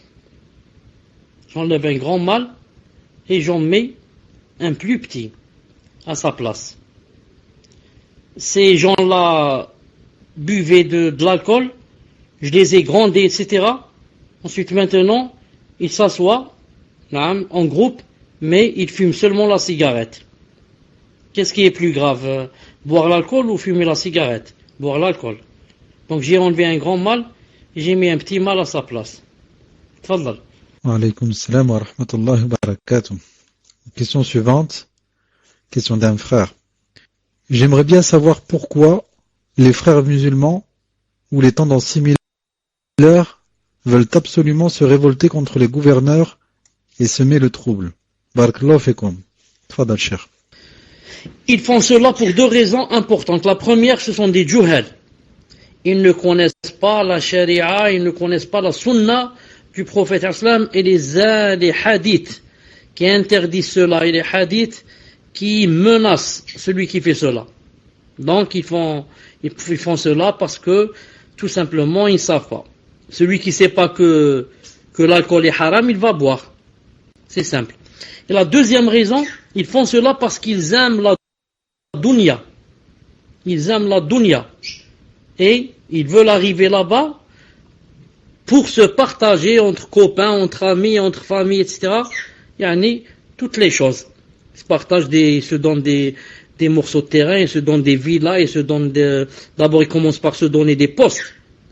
Ils se ramènent, tous les amis, ils se donnent celui-là ministre ceci, celui-là ministre de cela, celui-là directeur et celui-là comme ça. Ils se partagent parce qu'ils aiment la dunya. La dunya est ancrée dans leur cœur. Au lieu que ça soit l'akhira ancré dans leur cœur, c'est la dunya. Donc ils veulent arriver là-bas, au plus haut sommet, pour se partager. On a ici un, c'est maintenant le chef des frères musulmans ici en Algérie. Autrefois, subhanallah al-adim, autrefois, avant de rentrer dans la politique, il était imam. Il faisait le mimbar avec la lihya presque au nombril, vraiment grande. Et quand il faisait masha'Allah, qala Allah, qala Rasoul, surtout qu'il est éloquent en arabe, qala Allah, qala Rasoul, il faisait la ruqya aux gens, masha'Allah, fi sabilillah, sans argent. Ensuite, il a décidé de rentrer dans la politique. Il a jeté le burno, c'est la façon de s'habiller arabe. Il a mis un costard avec une cravate. Il a taillé sa barbe juste maintenant à peine, comme un acteur de cinéma qui laisse un peu sa barbe. Et voilà. Et on lui a donné quoi? On lui a donné ministre. La hawla wa la quwwata illa billah. La preuve que il ne cherche pas le din, il cherche la dunya. Imaginez qu'est-ce qu'on lui a donné comme ministre, imaginez. Qui peut me dire ministre de quoi? Qui peut me dire ici ministre de quoi? Je vous donne 2 ou 3 réponses, donnez-moi. Ministre de quoi? Des sports, Z. Deuxième réponse, c'est la première, des sports. Justice. Deuxième réponse fausse. Et la troisième? La culture. Aïe, aïe, aïe. Si on lui avait donné justice, sport ou culture, ce serait peut-être masha'Allah. On lui a donné ministre du tourisme. Vous savez que ça veut dire ministre du tourisme? Vous savez que ça veut dire? Ça veut dire tous les bars qu'il y a en Algérie, et les cabarets, et les discothèques, c'est toi le responsable. Tout le vin qu'on boit la nuit en chantant et en dansant avec les femmes, c'est toi le responsable demain devant Allah subhanahu wa ta'ala. Dites-moi la vérité, barakallahu fikum, et soyons sincères. Est-ce que quelqu'un qui aime Allah ta'ala et qui vit pour Allah subhanahu wa ta'ala, est-ce qu'il accepte ce poste? Et est-ce que, quand on, voilà, c'est un châtiment, subhanallah, est-ce que quand on lui a donné ce poste, est-ce que c'était pas un peu pour l'avilir? Non, c'est comme si le gouverneur lui dit, ah bon, Zama, vous cherchez le din. Je vais vous montrer que vous cherchez pas le din, vous cherchez la dunya. Je vais te donner quelque chose qui contredit carrément tes idéaux et ton din, et tu vas l'accepter. Ils l'ont accepté, subhanallah al-azim. Subhanallah, hasbunallah wa ni'mal wakil. Maintenant, on va poser le contraire. Est-ce que Cheikh Ben Uthaymin, rahimahullah, ou Cheikh Ben Baz, ou Cheikh Rabi', ou Cheikh Souhaimi, ou Cheikh, si on leur proposait, on leur disait, venez, on va vous donner ministre du tourisme, est-ce qu'ils auraient accepté? Ils auraient dit, enlevez-nous nos têtes, voilà, je te donne ma tête et tranche-la avec une épée. Et je n'accepte pas cela. Pourquoi? Parce qu'ils vivent pour Allah subhanahu wa ta'ala. Ils savent que demain ils vont rencontrer Allah subhanahu wa ta'ala et qu'il va les interroger pour toute petite chose et toute grande chose. Naam. Hasbunallah wa ni'mal wakil des frères musulmans. Pour les frères musulmans, hasbunallah wa ni'mal wakil. Quelqu'un m'a dit, bien sûr, après, quand ils sont rentrés dans ces postes et députés, etc., il n'y a plus qala Allah, qala Rasoul, c'est seulement politique et les lois. Quelqu'un m'a dit, quelqu'un de fiable chez moi, que je connais depuis qu'il était jeune, qui passait des nuits chez moi, c'est pas, je le connais comme ça de loin. Quelqu'un m'a dit, je suis rentré chez ce frère musulman, ce ministre dont je vous ai parlé. Il m'a dit, pour qu'il me signe juste un papier, pour commencer à travailler ou à exporter ou je ne sais quoi. Il m'a dit, Wallah al-Adim, combien de fois, il me connaît très bien. Et des fois, je m'assois avec lui dans des assises, comme ça, dans des appartements, des assises personnelles. Il connaît très bien. Et Wallah al-Adim, que jamais il n'a voulu me signer le papier. Alors que, il y a des juifs, il m'a dit, des juifs, pas des chrétiens là, qui viennent vers lui et il leur signe des papiers. Pourquoi? Parce que c'est des intérêts. Il n'a aucun intérêt avec mon ami à lui signer. Mais avec le juif et X et Y, il a beaucoup d'intérêt. Hasbunallah wa ni'mal wakil. Hasbunallah wa ni'mal wakil. Tfaddal. Wa alaykoum assalam wa rahmatullahi wa barakatuh. Donc je vous lis la question, cher. Donc la personne dit, je voudrais un conseil concernant l'université de la princesse Noura Riyad. Si c'est une université salafia, car j'aimerais inscrire mon épouse pour que je puisse aller avec elle, sachant qu'on a un enfant, et je vous transmets le lien si après, afin que vous vérifiez si on peut aller ensemble, Inch'Allah, barakallahu fikum. Non, donc pareil, cher, il y a un lien, et je pense que vous allez me dire que vous répondrez à cette question le cours prochain. Allahu a'lam. Tfadal, cher. Non, je répondrai pour le cours prochain, Inch'Allah, pour deux raisons. La première, le lien, ça s'ouvre pas facilement. Et la deuxième, je n'ai jamais entendu parler de cette université, la princesse Noura Riyad. Donc c'est la première fois que j'en entends parler maintenant devant vous. Tfadal. Question suivante d'un frère qui dit, Cheikh al-Uthaymin, rahimahullah, dit dans l'explication du hadith, d'après Ubada ibn Samit, Allah l'a... Afwan, j'ai pas entendu qui a dit. J'ai entendu le Cheikh a dit, mais j'ai pas entendu son nom. Tfadal. Non, c'est Cheikh al-Uthaymin, rahimahullah, qui dit dans l'explication du hadith suivant, d'après Ubada ibn Samit, qu'Allah l'agrée.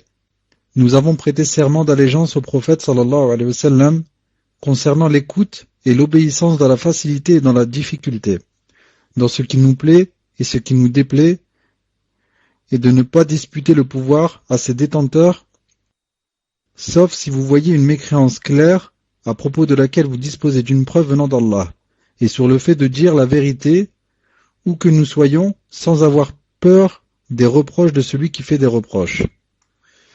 Et donc le frère dit que cette vision est de deux catégories. Donc le Cheikh Al-Uthaymin dit que cette vision est de deux catégories. Vision avec le cœur et avec les yeux. Ma question est-ce que le Cheikh peut nous expliquer la différence entre les deux visions? Tfadal Cheikh. Naam, mais avant cela, où est le mot vision dans le hadith? Je n'ai pas trouvé le mot vision dans le hadith. Et si c'est possible, d'afficher le hadith, Inch'Allah Ta'ala. Taïb, je suis en train de lire donc avec vous le hadith. D'après Ubada ibn Samit, qu'Allah l'a au prophète Aslam, concernant tout, dans ce qui nous plaît, Mazal, Mashihna, vous voyez une mécréance. Sauf si vous voyez une mécréance claire à propos de laquelle vous disposez d'une preuve venant d'Allah. Et sur le fait de dire la vérité où nous soyons sans avoir peur des reproches de celui qui fait des reproches. Donc Cheikh Ibn Uthaymin a dit que il y avait ici deux visions. Naam, deux visions.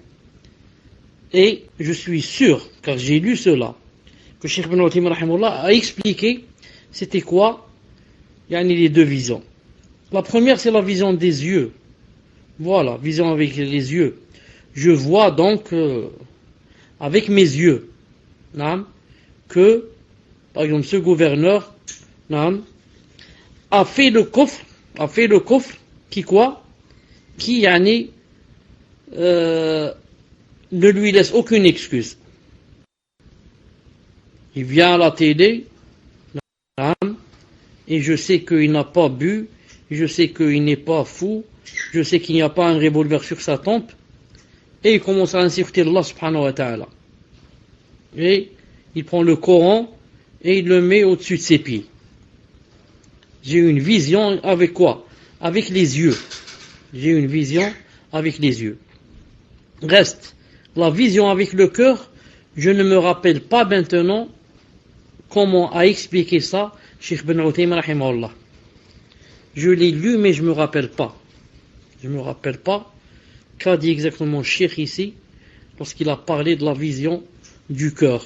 Et si quelqu'un peut nous le donner en arabe, je vous le traduis vite en français, Inch'Allah Ta'ala. Je pense que ça se trouve dans Riyad Salihin, Wallahu Ta'ala Alam. Tfaddal. Question suivante d'un frère.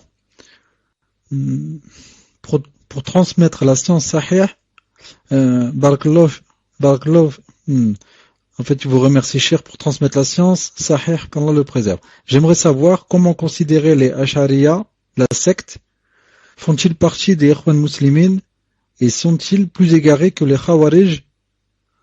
Je pense qu'il veut dire par rapport au Ahl Sunnah.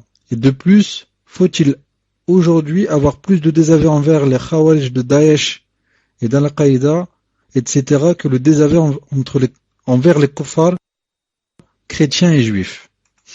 Fadal Cheikh. La première question avait trait avec l'Ash'a'ira. La deuxième, je ne l'ai pas comprise.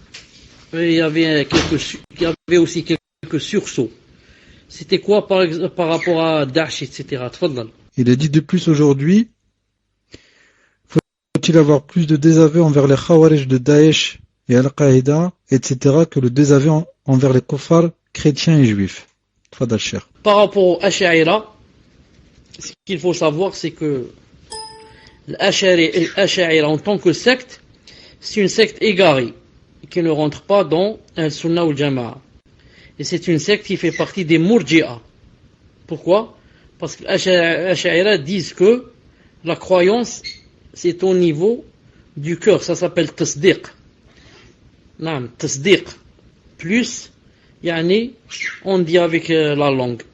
Alors que Al-Sunnah ou Jama'a disent quoi? Disent que, c'est Tasdiq qui implique l'id'an et le qaboul, comme on l'a vu la fois passée, qui implique l'id'an ou le qaboul. Ensuite, les Ash'a'ira sont connus pour n'accepter des attributs que 7 attributs.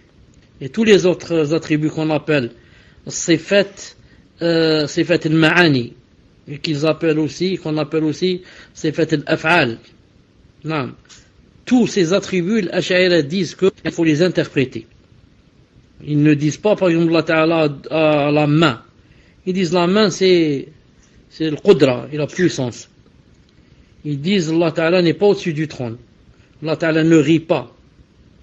Allah Ta'ala ne s'étonne pas. Allah Ta'ala ne descend pas la nuit. Allah Ta'ala n'a pas 2 yeux. Et comme ça. Donc, qu'est-ce qu'ils ont? Ils ont seulement 7. Que Allah subhanahu wa ta'ala, il est sami', alim, yatakallam, lahu qudra, et yasma' et lahu irada. Voilà, c'est tout. Les 7 attributs connus par l'Ash'ari. Donc, quelqu'un qui est Ash'ari, c'est vraiment grave pour lui. Demain, comment il va rencontrer Allah subhanahu wa ta'ala. Et ensuite, et ça, c'est très important, de nos jours, aucun Ash'ari n'est Ash'ari. Parce que l'Ash'ari, ce sont Za'ma. Ceux qui suivent, qui? Abu Hassan al-Ash'ari. Et beaucoup de débutants confondent avec Abu Musa al-Ash'ari. Abu Musa al-Ash'ari, c'est un grand sahabi qui a fait la hijra ou qui est allé, qui a commencé parmi les premiers débutants. Non. Mais par contre, Abu Hassan al-Ash'ari, ce n'est pas un sahabi. C'est pas un sahabi. Non. Et eux, ils disent que nous, on suit, Abu Hassan al-Ash'ari. Alors que Abu Hassan al-Ash'ari était d'abord un Mu'tazili, il est resté 40 ans dans la Mu'tazila. Ensuite, il est monté sur le minbar, il a dit, je me désavoue de l'I'tizal comme je me désavoue de ma veste. Et il a enlevé une veste qu'il avait. Ou un burnous, ou quelque chose comme ça. Et ensuite, en quittant le Mu'tazila, il est rentré dans une secte qui s'appelle Kullabiya. Et le Kullabiya, d'elle a découlé l'Ash'ari. Al-Muhim. Et ensuite, troisième phase, il est devenu de Al-Sunnah wal-Jama'a. Donc, si quelqu'un dit je suis Ash'ari, on lui dit qu'est-ce que ça veut dire tu es Ash'ari? Ash'ari, à la fin de sa vie, il est devenu Al-Sunnah wal-Jama'a. Il est mort sur le madhab de Al-Sunnah wal-Jama'a. Il a écrit le livre Ibana où il montre que Allah Ta'ala a le visage, il descend, a les mains, les yeux s'étonnent, rit. Et toi tu dis pas cela. Et lui il dit cela. Ah, comment tu dis je suis Ash'ari? C'est pas vrai. Viens, on va voir les livres de l'Ash'ari. Maqalat al-Islamiyyin, Risala ila al-Thar.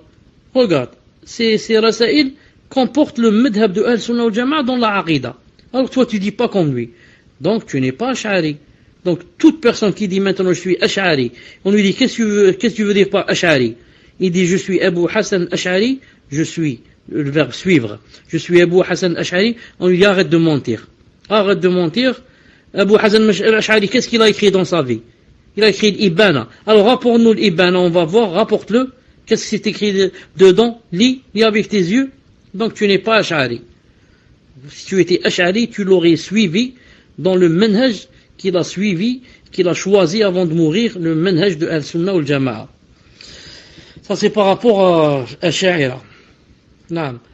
Et j'avais dit au début qu'il ne fallait pas confondre avec Abu Musa al-Ash'ari, qui est un grand sahabi, même si maintenant je doute de sa présence, qu'il était parmi les premiers, car j'ai des doutes, je crois qu'il est venu bien après.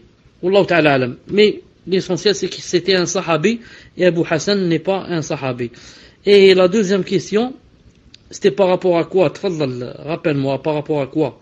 Par rapport à Daesh et ceux qui sont avec Daesh. Je dis, et les savants disent, les Khawarij, en général, il faut se désavouer d'eux beaucoup plus que des kuffars, comme on dit les savants. Pourquoi? Vous savez pourquoi? Car le juif, par exemple, ou le chrétien, est-ce qu'il peut, par exemple, t'avoir dans ta aqida? Est-ce que demain tu vas rencontrer un chrétien, il va te dire mon fils, comment ça va? Tu lui dis alhamdoulilah, il te dit est-ce que tu peux venir à l'église, on va apprendre des choses qui sont bien pour entrer au paradis, pour aimer Dieu, etc.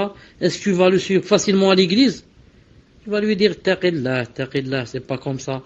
Viens, je te montre ce qu'a dit Allah Ta'ala. Ce que vous avez dit dans l'évangile, c'est faux, falsifié, etc. Et tu lui donnes des preuves. Le juif, c'est pire.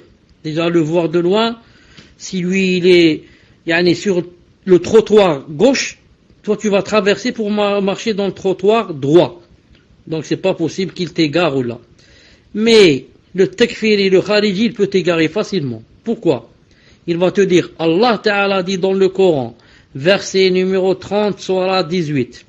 Le prophète Islam a dit dans Sahih al-Bukhari, dans Sahih Muslim, le hadith est authentifié par Sheikh al-Albani, Sheikh Ben Uthaymin a dit, Sheikh Ben Baz a dit, et comme ça. Donc il est très très dangereux. Donc, si tu ne vas pas te désavouer de lui, et tu vas t'asseoir avec lui et l'écouter, il peut t'avoir facilement. Facilement. Il y a quelqu'un ici, que Allah Ta'ala nous préserve de ce quelqu'un que je vais citer.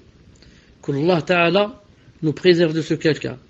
Un jeune de 24 ans qui a étudié à la faculté de Constantine. Il a étudié, il a une licence sharia. Donc c'est masha'Allah, licence en sharia. Il a commencé avec quelques amis, un ami raconte de lui. Il a dit, il a commencé avec nous en étudiant ensemble ثلاثة أصول القواعد الأربع كشف الشبهات de Mohamed Abdel Wahhab, masha'Allah. Ensuite, tout d'un coup, il a commencé à s'asseoir avec des takfiriens. Il y avait des takfiriens à la fac. Il a commencé à s'asseoir avec eux. Ensuite, ça lui a plu ce qu'il disait. Ensuite, il a commencé à les défendre. Ensuite, il est devenu l'un d'eux au point où c'est quelqu'un, il est devenu enragé dans le takfir. Enragé dans le takfir. Qu'est-ce qu'il a dit il y a 2 ou 3 jours? Qu'est-ce qu'il a dit il y a 2 ou 3 jours? Que Allah Ta'ala nous préserve de lui. Il a dit, peut-être ça fait une semaine, il a dit quelque chose en ce sens. Il a dit, Alhamdulillah, que maintenant en Libye, les Moudjahidoun, pour lui ce sont des Moudjahidoun, ce qui se passe en Libye c'est du djihad, que les Moudjahidoun maintenant, dernièrement, ont tué 2 métralistes, c'est-à-dire deux talibouines qui suivent Cheikh Rabi', il s'appelle Rabi' al-Matrali, donc on dit de lui, celui qui le suit, on dit de lui c'est un métraliste. Il a dit Alhamdulillah, maintenant nos Moudjahidoun, tout dernièrement ont tué 2 métralistes en Libye, et je demande à Allah subhanahu wa ta'ala de nous aider, de les aider, afin que dorénavant, la vraie cible soit les métralistes, les adorateurs, il a dit comme ça, les adorateurs du sultan, les métralistes, et non les kuffars. Subhanallah al-azim. Hasbunallah wa ni'mal wakil. Donc maintenant il veut que les gens de Daesh et la clique, les khoubat et les shayatin, que maintenant ils tournent leurs armes vers les salafis et plus précisément ceux qui suivent Cheikh Rabi' al-Madkhali. Qu'Allah Ta'ala le protège et protège ses élèves. Pourquoi celui-là il est enragé, il a dit comme ça? Pourquoi? Vous savez pourquoi? Il sait que Cheikh Rabi' Hafidhahullah Ta'ala, c'est l'un des pionniers, c'est l'un des plus grands douat et savants qui combattent les khawarij et les gens de la bid'a en général. Les gens de la bid'a en général et les khawarij en particulier. Donc si on arrive maintenant à enlever ses élèves ou à le tuer lui-même, que Allah Ta'ala le préserve, donc ce sera une grande ni'ma pour nous les khawarij. On n'aura personne pour nous critiquer et pour montrer notre aura, et montrer nos défauts, et montrer nos égarements, et montrer nos bid'a, et montrer nos fautes, et montrer nos péchés. Alhamdulillah, il n'y a plus personne. Vous avez compris? C'est pour ça que le Maître Ali maintenant, voilà, ils auront le champ libre. Maintenant, le Maître Ali, c'est un grand danger. C'est un grand danger. Lui et ses élèves. Ses élèves connaissent la sunna. Ses élèves combattent la bid'a. Ses élèves mettent en garde contre la bid'a. C'est un grand danger, Cheikh Rabi' al-Maître Ali. Naam. Qu'Allah Ta'ala nous préserve. Voilà, maintenant le temps est terminé, Inch'Allah Ta'ala, pour aujourd'hui. On va se rencontrer, Inch'Allah Ta'ala, samedi. Qu'Allah Ta'ala nous préserve. Qu'Allah Ta'ala nous préserve des Khawarij en particulier et des gens du mal en général. Qu'Allah Ta'ala nous préserve des Khawarij, des chiens de l'enfer, vraiment les plus dangereux qui puissent exister en notre temps. Et des gens du mal et de la bid'a en général. Tfadal, tu as dit une chose. Qui a dit une chose? Smaïd Jazer, tu as dit une chose. Tfadal. Pouvez-vous nous donner un exemple pour le troisième cas? J'enlève un mal et le remplace par un mal équivalent. Non, j'enlève un mal, par exemple, je te dis par exemple, attendez, je vais donner un exemple parce que ça c'est Ibn al-Qayyim rahimahullah qui l'a dit, mais il n'a pas donné d'exemple. Et je vais donner un exemple, par exemple. Je vais te dire, par exemple, il faut arrêter de jouer à la loterie. Non. Donc la loterie, c'est haram, mais ça fait partie des kaba'ir. Non. Il faut arrêter de jouer à la loterie. Mais je te dis, par exemple, tu peux fréquenter les femmes. Tu peux fréquenter les femmes. Par exemple. Donc celui-là, c'est un grand péché. Alors c'est un grand péché. Donc j'enlève un mal et je ramène un mal. Yani, comme ça à sa place. Le deuxième peut même mener jusqu'à la zina. Si maintenant je fréquente les femmes. Qu'est-ce que ça veut dire? Donc j'enlève un mal et je ramène un mal équivalent. Peut-être ici, ça s'applique pas à 100%, peut-être à 100% des femmes, dans ce sens que si je fais zina, même si c'est un grand péché, c'est plus grand que la loterie. C'est plus grand que la loterie. La preuve, ça contient quoi? Ça contient une expiation de fouetter la personne, ou même de la tuer si elle était mariée. Mais on va dire par exemple, je lui dis laisse la loterie, et peut-être je vais lui dire par exemple, bon, attendez, je cherche autre chose qui peut être à peu près équivalent. Je dis par exemple, vous pouvez chercher avec moi, et je vous dis si ça marche ou ça marche pas. Je dis, l'alcool et la drogue, l'alcool, il y a un hadith qui dit c'est la mère des vices. La mère des vices. La drogue, c'est pareil. La drogue, c'est pareil. Par exemple, je dis, tu peux mentir. Voilà, par exemple, je dis, tu peux mentir. C'est pas grave. Laisse la loterie, mais tu peux mentir. Alors, mentir, c'est un grand péché. Mentir. Alors, tu peux médire. En médisant, c'est aussi un grand péché. Donc, à quoi ça sert? J'enlève un mal et j'en mets un autre à sa place. Naam. Wallahu ta'ala alam. سبحانك اللهم وبحمدك أشهد أن لا إله إلا أنت أستغفرك وأتوب إليك. On se rencontre Inch'Allah Ta'ala samedi بإذن الله تعالى. Voilà, arrête l'alcool et tu peux te droguer. À quoi ça sert? Arrête l'alcool et tu peux te droguer. PV. D'accord. Assalamu alaikum wa rahmatullahi wa barakatuh.